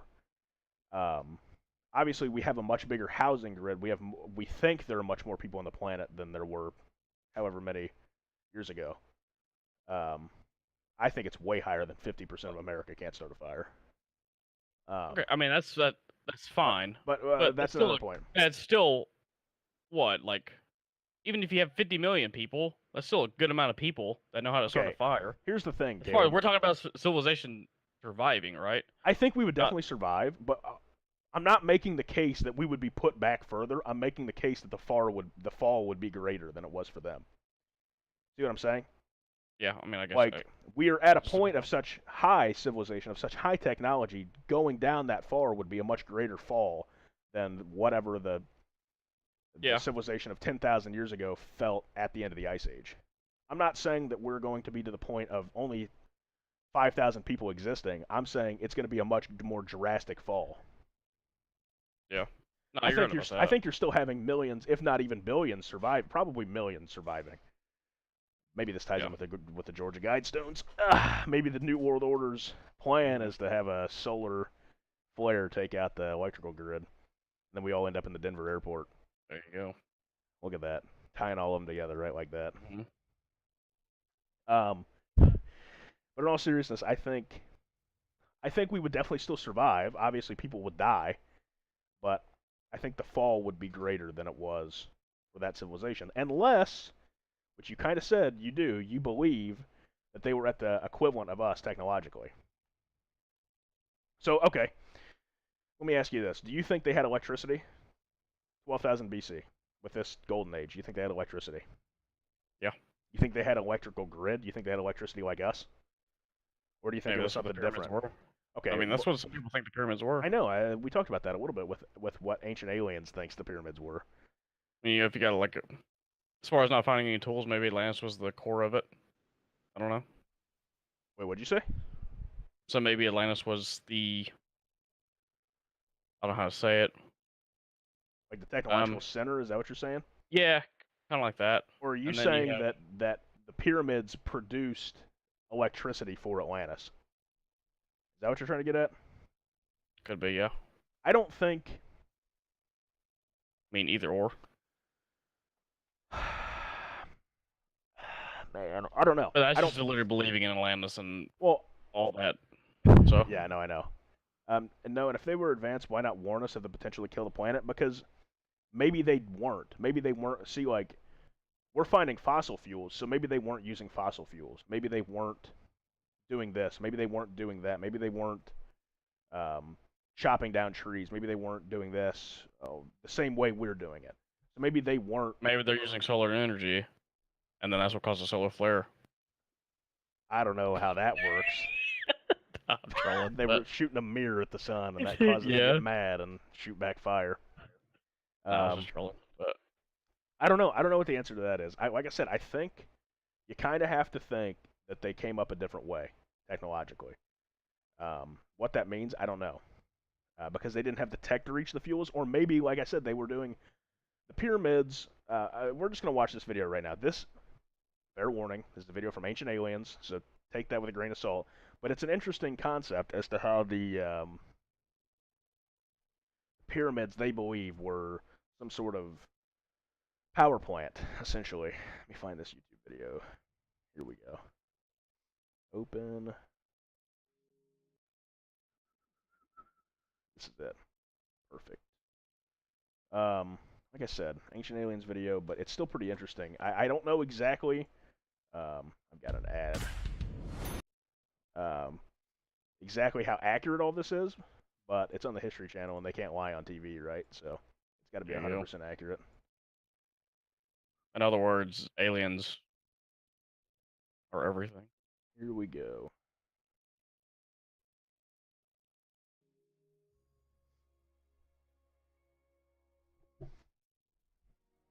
Are you okay? You watched this video, right, Caleb? Yeah. What's up? More mysterious. Kid me, it's Ancient Aliens. I've always. Yeah, you've watched this 100,000 times. Other pyramids and temples contain walls filled with hieroglyphics describing their purpose. The Great Pyramid lacks even a single marking. What was its function? How was it built? Flat Earth or globe? Inside. I see the dude. Oh, Globe. it's a globe. It's a globe. Design of this pyramid. It simply doesn't make sense according to our logic. The interior design of the Great Pyramid features Yeah, it's not playing. air shafts It's not playing. emanating from No. the King's Chamber and the lower Queen's Chamber. Like the Great Pyramid itself, What? their presence and purpose cannot. I mean, I don't know what to tell you, but I see what happened. you didn't Okay. get to play, did you? No, I had it on the wrong tab. Oh. So I can't capture my Chrome tab, and Of all the I had it on the I got you. Firefox tab. located around the world, My bad. perhaps none is more mysterious or as enduring as the Great Pyramid at Giza. While other pyramids and temples contain walls filled with hieroglyphics describing their purpose, the Great Pyramid lacks even a single marking. What was its function? Why was Can't it hear it. built? And what secrets remain Actually, no, you can. My bad. hidden inside? You're just trolling me at this point. Nobody Yeah, has been able to explain the interior design of this pyramid. It simply doesn't make sense according to our logic. The interior design of the Great Pyramid features 4 inclined air shafts. This is very emanating interesting, from by the the way. I King's didn't know Chamber this. And the lower Queen's Chamber. Like the Great Pyramid itself, their presence and purpose cannot be easily explained. We've had every university, archaeologists, anthropologists, every engineer you can think of, nobody has been able to explain the purpose of these shafts. But were these shafts ever open? And if they were, what might they have been used for? The early explorers that went into the Queen's Chamber found that the walls were coated with a layer of salt. That kind of gelled with a theory that I had developed. You had a dilute hydrochloric acid solution coming down one shaft and hydrated zinc coming down the other shaft. And when they combined in the Queen's Chamber, they created hydrogen. Hydrogen. It is one of the most powerful energy sources in the universe. So the chemicals actually come in through the shafts into the Queen's Chamber, and then they combine and mix, and hydrogen boils out. The hydrogen is then lighter than air, and it will flow into all the upper chambers. The energy from the Earth is then vibrating the whole pyramid. The vibrations are picked up in the Grand Gallery. So I proposed the Grand Gallery was a resonator hall, and there are 27 pair of slots that actually go up the length of the gallery, and then the resonators were mounted in there vertically. Christopher Dunn is theorizing that with resonating galleries, the pyramid shot a microwave out of one of the shafts. And once you started up this power plant, it would have gone on for years, decades, even hundreds of years. My boy Childers, me. Yes, sir. DC. Yeah. Holding it down. Hey, it's my boy. But if the Great Pyramid was actually a power plant producing energy, was it doing it alone? And are there any clues that could tell us what all of that energy was being used for? Okay, you get the point of that. Like I said, I didn't know that surely those shafts were for air, right? I mean, why would you need... I mean, I guess the logical explanation is while you were in the pyramid itself, you would need some sort of air. But I would think they would have enough, unless you were in there for a long amount of time. So, I didn't even see you say no Kyrie Irving in here. Yeah. So I don't know, that's interesting. I didn't even realize those shafts existed until I watched that video a couple days ago. Yeah. I think it's very well possible, because like I said, we haven't even really talked about this, in that the pyramids don't really have a use. You know, we're taught a lot of times... We have no idea what they were used for. A lot of times that they're a tomb, but we've never found anything in there that would suggest they were a tomb. Any burial grounds, nothing. So nothing in there. So the fact that it's a tomb is just as much speculation as if we said that aliens helped them build it. So I think it very well could have been some sort of power plant. The Egyptians not placed guards for the tombs for the pharaohs. Are you saying like literal, like human guards, or like statues and carvings and things of that nature? I believe a lot of the areas were guarded, but I'm not sure. That's just off the top of my head. I'm not sure. But my thing with that is, I don't know. Oh, to ward off thieves, yeah. After people had been buried, yeah, I'm sure to keep grave robbers out. But I don't know exactly, what that means if it was a power plant. So okay, let's entertain this for a minute, right? Because we've entertained all these thus far. Let's say that the pyramids are power plants. Okay. Okay. They produced electricity, and that's why we haven't found any generators or anything of that nature. Because they were the source. Because they were the source. What does that mean for you? If I told you tomorrow that it was proven that the pyramids were power plants, what's your first thought on that? That would just kind of go along with the same theory. With as far as I think that would kind of, to me, that would kind of prove it, because like there's nothing that there was a other civilization or that they existed prior. No, I agree with that. Yes. You guys do the conspiracy episode often. As of right now, it's every other week. This is our third episode. We're gonna have another podcast that we're going to be doing on the off week of the conspiracy podcast. Not power plants, but landmarks IMO.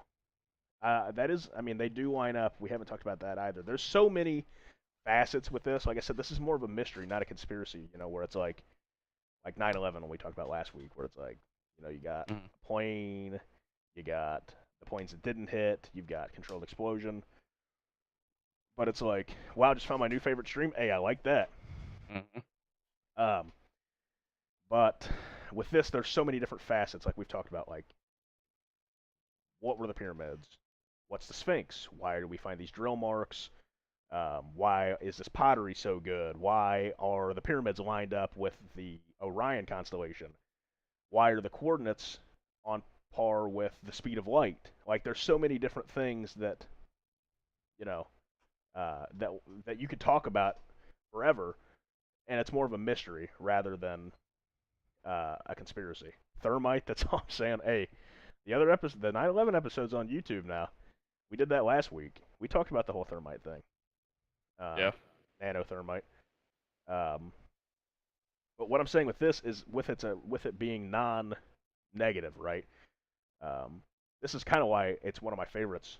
Probably my favorite we've done so far, is because it's not like you're not offending anybody, and you're not like, there's no bad thing here. Like, so what if there was another civilization? To us, it's not like people actually died on 9/11. And like I said last week, or whenever we did it, I prefaced it by saying, you know, I'm not trying to offend anybody here, because, you know, it's a touchy subject for people who actually, you know, lost a loved one or whatever. With this, it's just free speculation, and there's so many different things you can talk about that it's fun, and there's no trying to not step on people's toes. But Alex Jones says nobody died. Yeah. Nobody died. Nobody's ever died, according to Alex Jones. They get buried to the hollow earth. But I don't know exactly. Thanks for the follow, by the way, Bones and Blues. I just saw you guys both follow it. I appreciate that. I don't know exactly what it means. Okay, I'm going to talk about this because we haven't talked about either of these. That they line up with Orion, okay? The three pyramids line up exactly with what is Orion's belt, right? This is another point that I would think that had to be more advanced, but... So this is one that is driven home a lot by ancient aliens. This, and that the coordinates, roughly, it's not exact, roughly, because I looked into this a lot, translate to the speed of light in a vacuum. If you go to the coordinates of what are the speed of light, which is like 299 whatever, in a vacuum, it will take you to the pyramids. But obviously these measurements didn't exist when the Egyptians built the pyramids, or whoever built the pyramids. So like it's almost using what we have, like it's more of a coincidence than anything, and it's not exact. But it kind of raises the question, maybe they did have the same level of advancement as us, but like think of the coincidence it would take. Like that is the equivalent of saying if we went to Europa and found intelligent life and they had a spoken language and they spoke English. Like that's that equivalent. Because that would be in the same measurement tool that we're using, right? Like longitude, latitude, and then also in whatever feet per second, or I don't know exactly what the measurement. You're saying like is as far as like, but I mean they always like math and numbers is. It is. Universal. You're right, but it's not. Okay, obviously the speed of light is universal, but the form in which we are telling it is not universal, right? Like you have, for example, we don't do things in metric here in America. We use customary. So they very well could have had another system of expressing numbers that meant the same thing, but weren't metric or customary. So they would have had another system of numbers, very likely, that weren't like anything that we had come up with if it was a prior civilization. What I'm saying is the odds that they had the exact same set of numbers, exact same measuramental tools, is very low. So the whole speed of light thing is a very, very chance thing. I'm not saying it doesn't mean anything, but it's like It's still very odd. It is very odd, but it's like I think it would almost be more odd unless we went back in time with our own measurements. Now we're really talking. We went back in time and set the pyramids up, but that's interesting. And like I said, it lines up with Orion, which is interesting, and that's a big thing with the alien side of things. Yeah, that deserves some dots. I can't lie. That's very interstellar. You're telling me. Okay. I'm telling you, we went back in time and built the pyramids, but didn't tell anybody that we went back in time and built the pyramids. I mean, that kind of goes along with Austin's life as a circle thing, but yeah, go on. Yeah, we figured it out. Murph. It was Murph. all Matthew McConaughey. So, I don't know what that, like I said, that's very big with Ancient Aliens, and they're like, oh, that means that the aliens came from the Orion constellation, and we should look there for life, and they were trying to point us to there, and they were telling us that they came at the speed of light, and this and that, and that's interesting, but I think even more so that could indicate astronomical knowledge from the civilization, which would again point to an advanced civilization past what we thought ancient Egypt was at. Both of those astronomical knowledge makes sense to me that if they're on the level of being able to build the pyramids, they can figure out a constellation, not necessarily the speed of light, but they can figure out to build it at a constellation. Do you think that's proof of? Do you think that is good evidence for an alien theory? I think that's that and a couple of hieroglyphs. Or, okay. I won't say prove, but you know what I mean. What do you think about those the hieroglyphics we looked at? Well, those, but there's also that one. There's a video you linked in the doc. Where it literally where it shows it's like on the the actual Sphinx, aliens. on the Sphinx or whatever. It's basically like it's like a ship. It's like a UFO, and it's got like legs on it, and then it's got like kind of like a. I think I know what kind you're of like talking about. Yeah. See if I can find this. So okay, what we've pretty much just talked about. I mean, if I was like a 2-year-old and I drew a UFO, or not, or, a 5-year-old, whatever, and I drew a UFO, that's what it looks like. Like on the literally on a hieroglyph. Not even the ones that you like you were talking about earlier. I think you're talking about. Okay.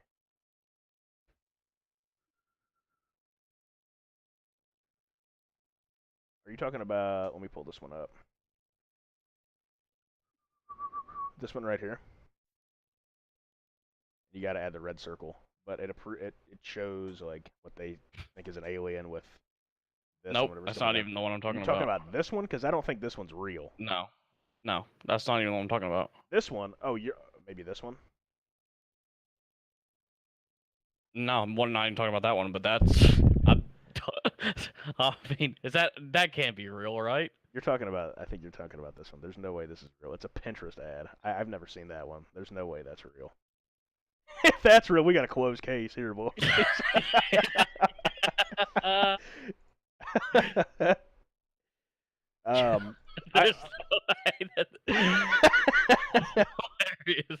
right. This one I think is very interesting. This appears to show some sort of electricity. We haven't talked about this hieroglyph.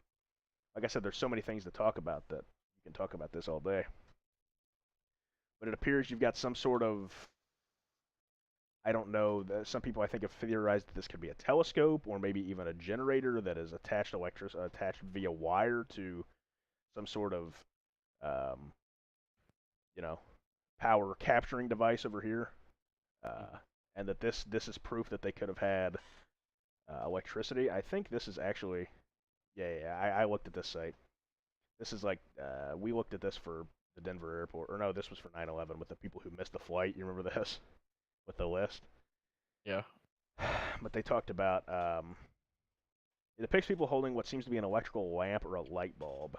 I don't know about that being a light bulb, but it definitely does look like it could be electrical in nature. I think that is one of the more... These two hieroglyphics to me are the most compelling. Photogenic aliens on ancient money?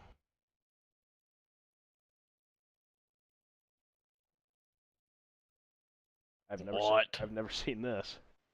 Of all the possible indications of potential extraterrestrial life in ancient Egypt, this one would be the weakest, but that, however, doesn't make it unworthy of consideration. During a house renovation in Egypt, coins were found that had unusual portraits on them. One resembles the head and shoulders of an alien. The images on the other coin show an alien spaceship, or at least that's what it looks like. Yeah, okay, manipulated. That's kind of what I figured. I don't think this is actually of Egyptian nature.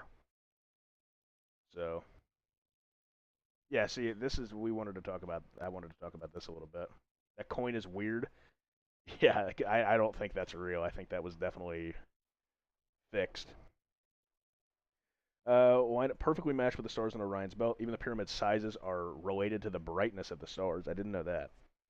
Where two pyramids are identical, with the third being half as high as them, two stars are equally bright, with the third half as bright. Well, think about that, dude. The Mayan pyramids are the exact same. Yeah. The exact same. The pyramids are even positioned in an almost perfect line with a north magnetic pole. Coincidence? Think again. Positioning of the pyramids would have required massive knowledge in science, geometry, and astronomy, to say the least. Knowledge comparable to today's capacities. How did an ancient civilization acquire such knowledge?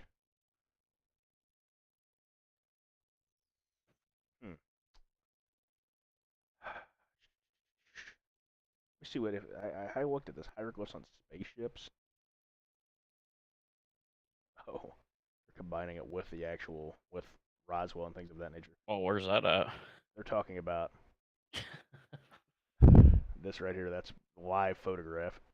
Yeah. Another important factor that has raised more questions regarding aliens in ancient Egypt is the alleged finding of Egyptian hieroglyphs on both the Roswell UFO and the one witnessed in the Rendlesham Forest. The symbols found in the Roswell UFO, which supposedly crashed, blah, blah, blah, we know that story. In particular, a triangle with two spheres was allegedly found in both these UFOs. That's interesting. I don't think that's... okay, but have you heard of the elongated skulls that were found on the History Channel doc? Yes, I have. I believe Caleb and I have actually talked about these before. They were found in South America, right? See, like but like the defense of it is because like they're incest. Yeah, and that it was a birth defect, right? Yeah, was like. So okay. What they just thought of, but I don't see that. Hold on. It was in Peru. I don't think that's ever been a case in.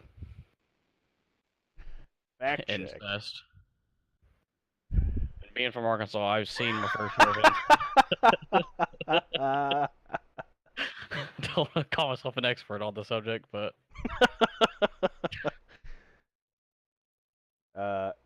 they believe it is due to an artificial cranial deformation.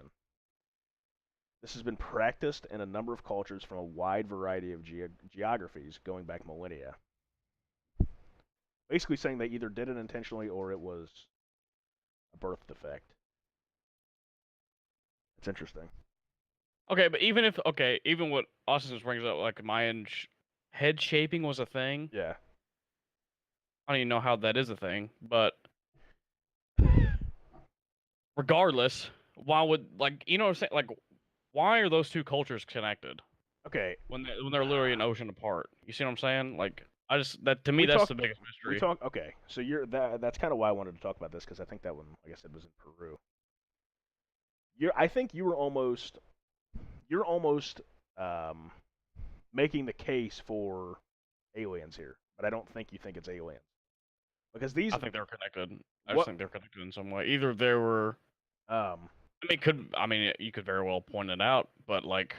What I'm saying is these points that we're talking about are very heavy on the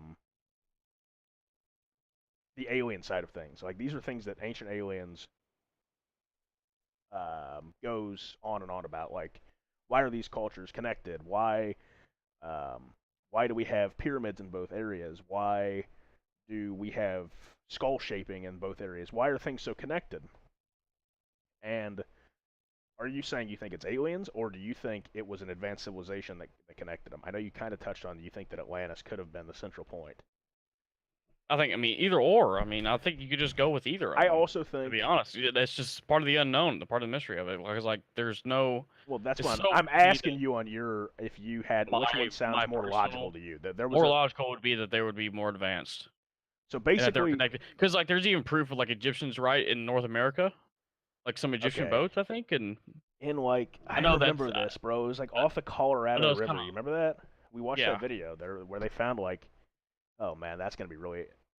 This is a completely different rabbit hole Different. to jump down. Yeah, but that's all I'm saying is like they're Um, connected in some way. Like they had to be a little bit more advanced than what we thought they were. Okay, so I think that basically what you're saying is if Atlantis was to these cultures as what America would be if we went to like one of those islands that had no like people who have been completely disconnected from society, right? Is that basically what you're saying? And we connected them. Well, say we found two. There's one in the Indian Ocean. And there's one off in the Atlantic off South America. You know, the cultures that never see, that have never been connected to humanity. So basically, you're saying they literally like kill you if you like. but what I'm saying is, for example, say the American government said we're going to connect these guys, and we gave them American flags, right? That's basically the equivalent. So you're saying Atlantis was to Egypt and South America as what America would be to those cultures. Yeah, so like a more advanced civilization shows up, maybe enslaves them, makes them build pyramids.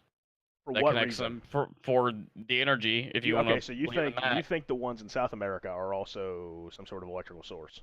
But see, but that doesn't really make sense because they aren't built like that. They don't have those chambers. They're actually built for like chopping off heads and rolling them down statues and stuff. I do think that it's odd that but the fact that they're both literally the same. Yeah. The exact same. But they're not. I think you're right that I don't think they're used for the same purpose. Which I was going to bring up, but you answered your own question, so I didn't have to. Yeah. But like I said, what we're talking about here recently, I think, is one of the biggest proponents. What would be one of the biggest proponents of the alien theory. So I don't know exactly what that means. I don't know if that means that we partially believe that, or if maybe the alien theory is that, and we've talked about this a lot as well, that what a lot of people, in a lot of ancient texts and civilizations call gods could have potentially been aliens or even a more advanced human civilization. So like the biggest case for this too is the Indian culture as far as like aliens. I mean, I'll watch like the ancient aliens, and I mean literally like some of the ancient Indian text. Are we talking? Literally describes like an air battle or whatever. It's literally like a space battle or whatever. It's literally like they literally have like spaceships and they're literally like shooting lasers at each other. You're talking not as even in controlling at this point, but as in India, the country, right? Right. Yeah. Okay. I thought that was because there are Native American talks of gods and things coming down from the sky as well. Basically, in every culture across the world, there's something that is of a god or of a higher being. Whether it be engaging with them or with another higher being, pretty much across the globe, there's proof of this. So, Atlantis was just an alien spacecraft that crashed and helped while they were here and then left. I don't know about all that, but I do think that something, maybe not even Atlantis, maybe something similar to Atlantis, could very well have been possible, and makes perfect sense with the coronal mass ejections. But I don't know. Man, I don't know. The spheres that are spread around the globe. Is that what you're talking about, Bones? Have you seen some of the ancient stones that they look like to be cut? Oh no, well that's everywhere. Like that's in Central and South America, and there's some of that in Egypt as well. That's what I'm saying. Like that's. There is masonry that is done worldwide, or that was done worldwide, that looks almost to the point of laser cut. That if that's another thing too. That they're all connected. Like why are those little spheres everywhere? You know what I mean? I think those are only in a couple countries. Those are in. I know they're in. Regardless, they're in Costa they're an Rica ocean part and like Europe somewhere. I don't know. I mean, it doesn't make sense. Yeah, totally straight lines and angles looks hard to do. Yeah, I wanted to pull up the picture, the thumbnail for the beginning of this episode was some of the drill marks. Yeah, what he said, like what they would do is literally just had a bunch of slaves literally bang stone on stone basically, and it would be like 5 milliliters of. Yeah, you wouldn't be able to stick a piece of paper millimeters. through it. Yeah. Look at this. I wanted to show this. So these are drill marks. I wanted to pull up because this is very interesting to me. This is again back in ancient Egypt. I know we're kind of bouncing around, but like, you can see that these were. There's no way that was carved out by hand. Yeah. Like, looking at these, they're like. You can see the lines where it was drilled down through. Like, you can see the grooves in the stone. Like, Yeah. I don't know what else some of these could be outside of some sort of drill or some sort of power tool, core drilled. This is granite in ancient Egypt that is just perfectly cut through right here. I know there's saw marks as well. And it's like there's almost proof of power tools of some sort. Like, look at that. Mhm. Like these are look at those. Those are perfect. And it's like it's almost to the point where it's the evidence is there, but we don't have the tool.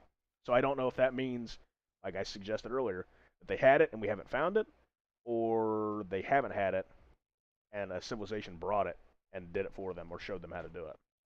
Yeah. We only just discovered the Eastern Ireland heads. I don't know about that. I think they've been around for a while, boss. No, he said they're full bodies. Oh yeah, 100%. They go. The feet are on the other side. They're Stonehenge. Yeah. The toes. All right. Yeah, I think those are just heads. I'm pretty sure, at least as far as we know. But I don't know. You know, we've kind of touched on all three of them here. All three. We've talked the most about, you know, Egypt having been a more advanced civilization, whether or not they were wiped out by some sort of mass extinction event, or if they were a more advanced 2500 BC. But do you think there's any possibility, because we've talked about aliens as well, there's any possibility that they did it with the timeline we currently believe? Like, I brought this up to you at the beginning, but do you think that the pyramids and the water erosion, they just went through some heavy rainfall, but the pyramids didn't get it? Just play devil's advocate here for a second. What do you think the chances are that the pyramids truly are 2500 BC? The Sphinx is 2500 BC, and they were built by tens of thousands of slaves who wet the sand in front of them and moved them on logs. Like, do you think there's any plausibility in that? Not really. So why do you think that is the leading theory? Why do you think something that seems so hard to believe has come to be the leading theory? Why do you think it is that we don't talk about on a day-to-day basis or in your history class in high school? Why do you think they don't talk about, hey, we don't really know what happened here? Maybe Egypt because the teachers. I mean, for one, the teachers don't care. They just want to get it. Okay. Obviously, the teacher. Okay, that's a different argument. That's what I'm saying. I But get like, that what? the teachers don't care, but I'm saying, why do you think the subject material is such that only shows it one way everywhere? Because that's the only thing that's proven is, or not even proven, but as far as like the hieroglyphs and stuff like that, that they've actually shown. You know what I mean? Like slaves working and stuff like that, and that's part of the text or whatever, right? Is slaves working on it and the Jews escaping. That's part of the Bible. So like that's Yeah. kind of. Hold on.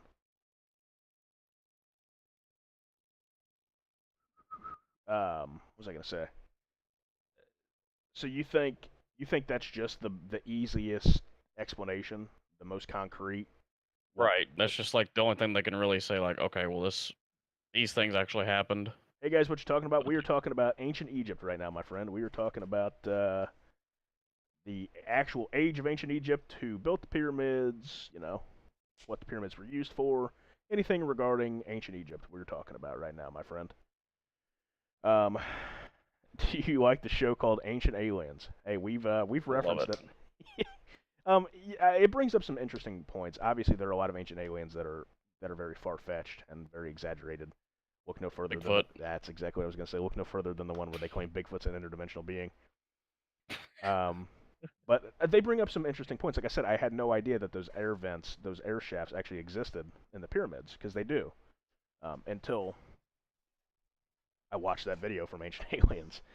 So I think they have a lot of bogus, and I think they do a lot of it. It's entertaining to watch, but I do also think that they're a very well-funded show, and they have a lot of research and a lot of very well-known people on the subject. So it can bring up some interesting talking points, but I wouldn't take it as gospel. Because we're not allowed to know the truth. Anything unexplained is classed as a conspiracy. I guess that's fair. I guess that you could say that for a lot of things. I guess I'm just pointing out Egypt since we're talking about it now. And then there are a lot of things that we don't know, and we kind of just assume, and we go with what the leading theory is. Yeah. So, I mean, I get that. I was just, like I said, I don't think that's the case at all. I don't think they were truly built by 10,000 slaves who did it in 100 years or whatever. And they moved it on a bunch of logs. the other theories aren't taught because it's not proven. Well, and none of them are proven, though, is what I'm saying. Yeah, I guess it's true. But... So I don't understand how that one rose to be the leading theory. Because I just don't see it being... Because that one, to me, seems almost like the least logical. The least logical, yeah, 100%. So, I don't know. But, as we talked about earlier, people... Even like I said, like, they would, to build the ramps... to make the stones go up that high, like, you would waste more material doing that than actually building the pyramids itself. And a lot of them are like 2 million stones. Yeah. Something like that. Egypt, That's ridiculous. Egypt isn't Africa. They're like tons. They're... Thank you. Well, now that we got that out of the way, the mystery is solved. What were you saying that you said they were... What is the heaviest stone? I don't know. I didn't know that, but, like, I don't want to say multiple tons, but, I mean, I think they are. I want to say they're like 6 tons, but I have no idea. Heaviest stone on the Great Pyramid. Let's see. Okay, Reisner estimated that some of the blocks of local stone on the walls of the mortuary temple weighed as much as 220 tons. What? This says the average weight is like 10 tons. 220 tons? Excuse me? So you're telling me a bunch of slaves just threw some water in front of them and started moving that shit? Bro, what? That's what you're telling me. You're telling me I mean, Jews are strong, man. That's all I gotta say. Bro, that is nuts. Yeah, our modern cranes can't lift that, bro. Oh my God, I was thinking like even 10,000 pounds or 20,000 pounds, right? Like but 220 tons? Like we're talking 440,000 pounds. Yeah, you couldn't even get enough hands on the thing. There wouldn't be enough. It. Yeah, there wouldn't be enough space. Enough space to pick it up. That's a little outrageous. They obviously had to have some sort of, like I said. Exactly. Like I said, it doesn't make sense. Like I said, there was. And they built a huge, and then to have them line up with the start, like everything in general. You know what I mean? Yeah. Like. Guess what, guys? I finished with an A- average in my first year of botany, so I got extremely high to celebrate and have ended up here. Well, congratulations, friend. Welcome. You sure it's... Yeah. I wish that sarcophagus they discovered that weighed 30 tons or whatever tied into ancient Egypt somehow, but it seems to have been pretty useless, at least at the time. Find me a rope with enough tensile strength to pull that. Yeah, I don't know, bro. I didn't realize they were that big. I mean, I knew they were several tons, but... Oh, I mean, I just looked up the average and it said 10 tons. Even that's ridiculous. Even that is ridiculous. Yeah, you're right. But I mean, like I said, they think that one article I linked in our Google Doc was, that they wet the sand in front of it to move it through the sand. They said even if they did that, it would cut it in half. That's still 5 tons. That's still 110 tons. That's still 220,000 pounds. Bro, I mean, that's nuts. Slight work. Yeah, slight. Get me in the gym, bro. I'll show you how to lift an Egyptian stone. Yeah. Yeah, maybe they were just jacked. Maybe that's what we're missing out of. Superhumans. No, because you got to even think, too, like, we were, smaller then, too. Yeah, but... We're a little larger now than when we were back then. Basically, Austin, the theory was that they kept it, like... They wet it, but they didn't get it to the point of it being sticky. Like, they basically cut the tension in half. Yeah. So they wet it, but it wasn't like soaking wet. And then another thing is that they moved it on logs, which helped. But I mean, I can't even imagine the amount of logs you would need to move something 220 tons. And then if you ever have to go uphill, I'm not sure how you're getting about that. So I don't know. Like I said, just to me, it doesn't make a whole lot of sense that the current most popular theory doesn't make a whole lot of sense. To me, the only thing that makes sense is either, I mean, I hate to say it, but aliens, or if they're this far more advanced. Otherwise, it doesn't make. Okay. What we're taught is not right. Let me. We've talked about all these. Let me play devil's advocate here. Say no aliens are involved, and they truly did move these, but what technology? Because I mean, Austin brought up the point. Even getting can you imagine the crane you would need to move something that's 440,000 pounds? Like, I mean, you would have to have almost further ahead technology than what we have. I think the size of the pyramids and the size of the stones almost lends more to the fact of aliens. I'm not saying I believe that, because I truly believe they were built by humans, but I think that is more conducive to the alien theory. How do they get it to the top? There isn't one that big. That's what I'm saying. And okay, Austin, about the whole trees point is that 10,000 plus 12,000 years ago, the Nile Valley was very fertile and did have a lot of trees. The Nile that we know of today isn't the Nile that was there whenever when they actually built the Sphinx, which is somewhere in the 12,000-year-old range. It was at the end of the last ice age, thus meaning the forest area, the fertile zone was closer to Egypt than what it is now. So it was actually a very fertile area at the time, if the Sphinx truly is 12,000 years old. So that to me, the tree. But then at that point, it doesn't even matter about the trees, because then we're talking about another civilization altogether. But there were trees there 12,000 years ago. The Nile now obviously is pretty, or the Nile Valley is pretty barren, but at the time it wasn't. So overall, I don't know what that means. I don't know if that means that's a stump in my theory for, because even Robert Schoch in that interview said he doesn't know how they built it. He said his quote was like he's thought about it, he's lost sleep over it, thinking about how they built the pyramids, because he still doesn't know. I mean, he's a geologist, he's not an architect, but even architects can't tell you how they built it. You can theorize about how they moved it, but how did they get it to the top, and how did they move things uphill, and how did they have enough people to do this? So who knows? I truly don't. That the age of the Sphinx can kind of be determined. How they built the pyramids, to me, can't. At least not yet. Yeah. So, like, we could sit here and say, yeah, what we proved, the Sphinx is 12,000 years old. Great. It means there was an older Golden Age civilization. Great.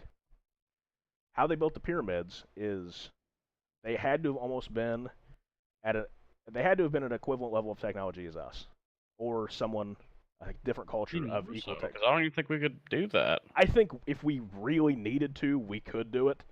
But that's what I'm saying, though. What caused them to be like, you know what? What's the point?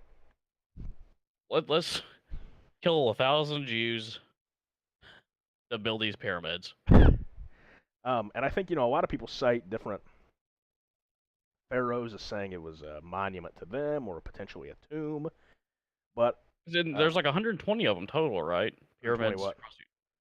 Like yeah, but they're not the same. But they're not near as big. Yeah, I don't know about 120. I think it's something along those lines. Hold on.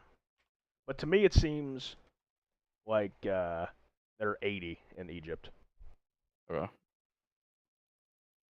See, and then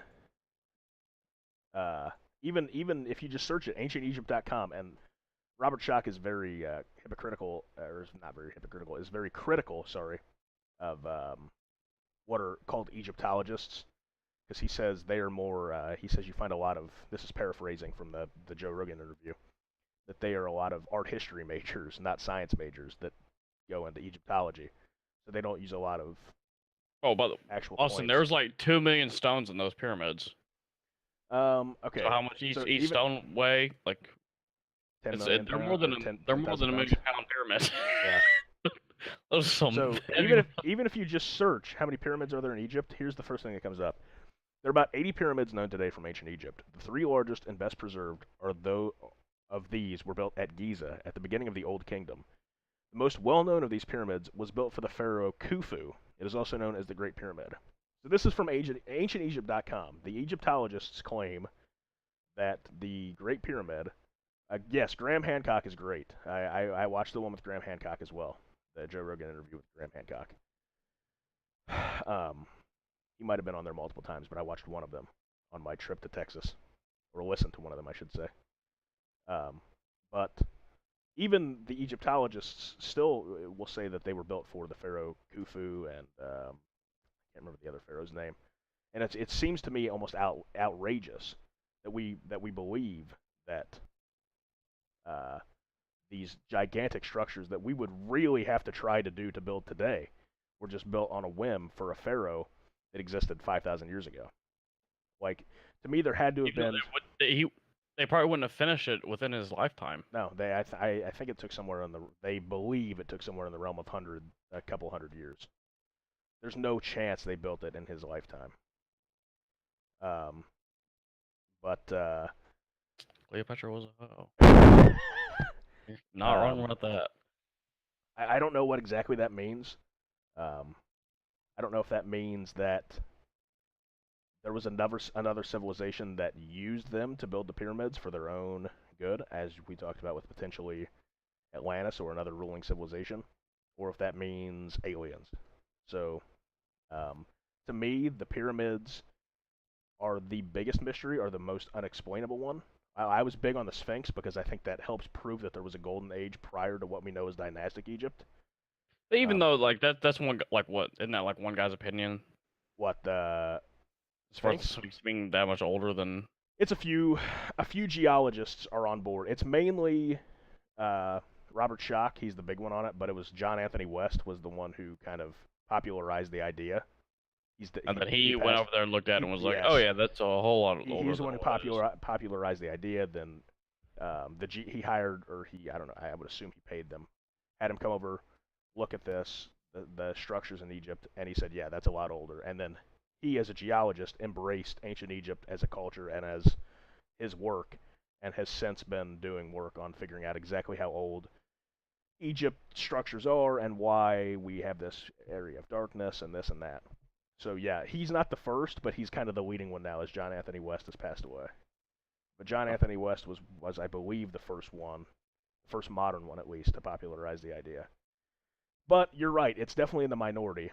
And like I said, most Egyptologists completely refute the idea. So I don't know if that's just for their own. They want to keep all their own work sacred. They want to make it seem like their life's work is true. And then if they had to go back on this, that it would be less important. I don't know. Here's a question: is there a quarry anywhere that's that big of stones and that many stones? Where's the hole? I haven't heard or seen anything about it. There were definitely advanced civilizations before Egypt. I think you're right. I agree with you. I think Göbekli Tepe is proof of that there were more than hunter-gatherers prior to Mesopotamia, because that's kind of our current take on it, is that, prior to 5000 BC, humanity was just a bunch of hunter-gatherer nomads that walked around and didn't know how to do anything. Then whenever you have 3D carvings and these advanced structures in Göbekli Tepe that they just discovered recently. I just looked at the quarries. Yeah, I mean there were several. Quarries that there they are discovered. several. Yeah. Okay. But I definitely think you're right. I definitely think there were civilizations prior to Egypt that were advanced past the point of hunter-gatherers. How advanced? I don't know. I don't know if they were advanced to the level of us. I don't know if they were equivalent but didn't, have electronics that we haven't found. I don't know. I don't know exactly how advanced, but I definitely think Egypt wasn't the first real advance, or Mesopotamia even wasn't the first advanced civilization. I think I think we're missing out on a lot. And I don't know if it'll ever be uncovered. Like I said, Göbekli Tepe was just turned up, and only like 20% of that has been uncovered. So I think there are a lot of sites that we haven't found that could provide answers. I think the first thing we need to do is go to the archive underneath the Sphinx's paw and see what's in there. Mm. That, to me, probably has the most answers of anything for Egypt. But I know there's a lot of politics involved with that. Okay, let me look that up. The New Grange. Yeah. Never. Prehistoric monument in County Meath, Ireland. Oh, I've seen this before. I just didn't know this is what it was called. So this is dated to when? It's a 5,000-year-old passage tomb, famous for the winter solstice illumination, which lights up the passage and chamber. For those who can't see, it's a here. I'll just pull it up on this, so people who are actually watching on Twitch can see.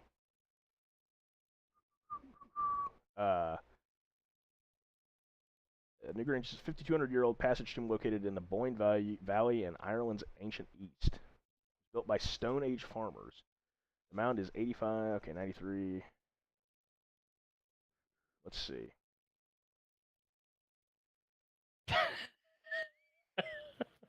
Imagine getting... Yeah, Austin, I feel that. I wanted to read into this a little bit. I mean, a lot of... Winter solstice. I mean... New Grange is best known for the illumination of its passage and chamber by the winter solstice sun. Above the entrance to the passage at New Grange, there is an opening called a roof box. The baffling orifice held a great surprise for those who unearthed it. The purpose is to allow sunlight to penetrate the chamber on the shortest days of the year, around December 21st. The winter solstice at dawn, from December 19th to 23rd, a narrow beam of light penetrates the roof box and reaches the floor of the chamber, gradually extending to the rear of the chamber. Wow. It was built 500 years before the Great Pyramids, or what we believe the Great Pyramids were built at. That's really interesting. Because, I mean, obviously they would have had to have had some knowledge of astronomy to know that that's when... Well, I mean, that's kind of Stonehenge as well. Yeah, no, it is. But, I mean, that's 1,000 years before, or 500 years before Stonehenge, whatever that said. I mean, that was before Stonehenge. And they were just farmers? Yeah, they were apparently Stone Age farmers, according to the current theory. But no, I definitely think there were advanced civilizations. I don't know exactly how advanced, but I think it's very possible that the Sphinx was built by a different civilization altogether, or maybe even by Egyptians, people who lived in Egypt prior to the potential mass extinction event. I'm not, like I said, I don't completely believe that. It's a very interesting theory that I just learned recently, the whole solar-induced dark age or sun-induced dark age thing. Bigger engineering feat, Great Wall or pyramids? Pyramids. Great Wall is cool, but it's not nearly as logistically impossible, I would say. I know it's built over a lot of very treacherous terrain, and it's built in a very not ideal area, but I think the pyramids still, just the sheer size of getting things straight up like that and getting stones that large are much harder. All right, Joey. Obviously, the Great Wall is still an incredible engineering feat, but I don't think there's a conspiracy about the Great Wall or a mystery. So I don't know. I don't know if there was a, you know, in conclusion here for me, I don't know if there was a advanced civilization that showed the Egyptians how to do it. If there was a I also saw a video too where like the pyramids are all weathered. What do you mean? Like, so like the top would be gold, and like around it would be white. Yeah, I saw that. That they don't look like how they were whenever they were built. They're not even close. Okay, so what do you think that means? I'm just saying, like, that'd be a sight to see.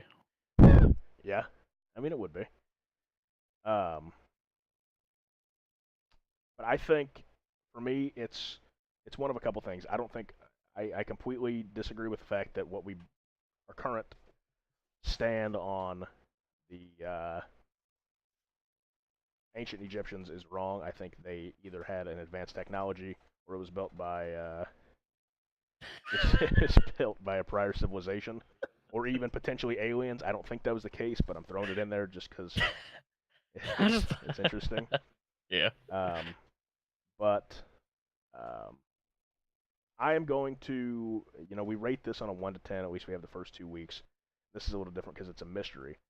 If we're talking, the conspiracy here is that the dynastic Egyptians didn't build it how we think it is. I'm giving this a 10 because I don't think there's any chance that the dynastic Egyptians built the pyramids how we believe.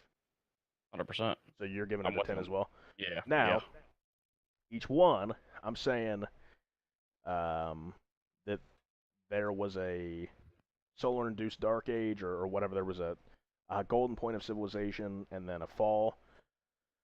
I'm going to give that one like a 6 or a 7. I'm going to give aliens a 3. And I'm giving... Really? I don't think it was aliens. You think it was aliens? I mean, I'll give it more than 3, but go ahead. And what else am I missing? Oh, that the Egyptians were helped by a more advanced civilization. I'm going to give a 3 as well, because I think that's on par with aliens. So what are you saying with that? Like that? Well, are you saying like Atlantis? Yeah, like Atlantis or any other more advanced So civilization. what, you got like the Golden Age, and then Atlantis, Golden Age, Atlantis, aliens. and aliens. And what we currently believe as... And what we currently believe is a 0. I agree. Well, technically a 10, because that's a 2. We're against that. Okay. The conspiracy there. Yeah, I got you. Golden Age. I give aliens like a 5. Okay. Or Golden Age. I guess I have to amount to 10 here, so I guess I'll give Golden Age a 7. Or no, that'd be over 10. I don't know.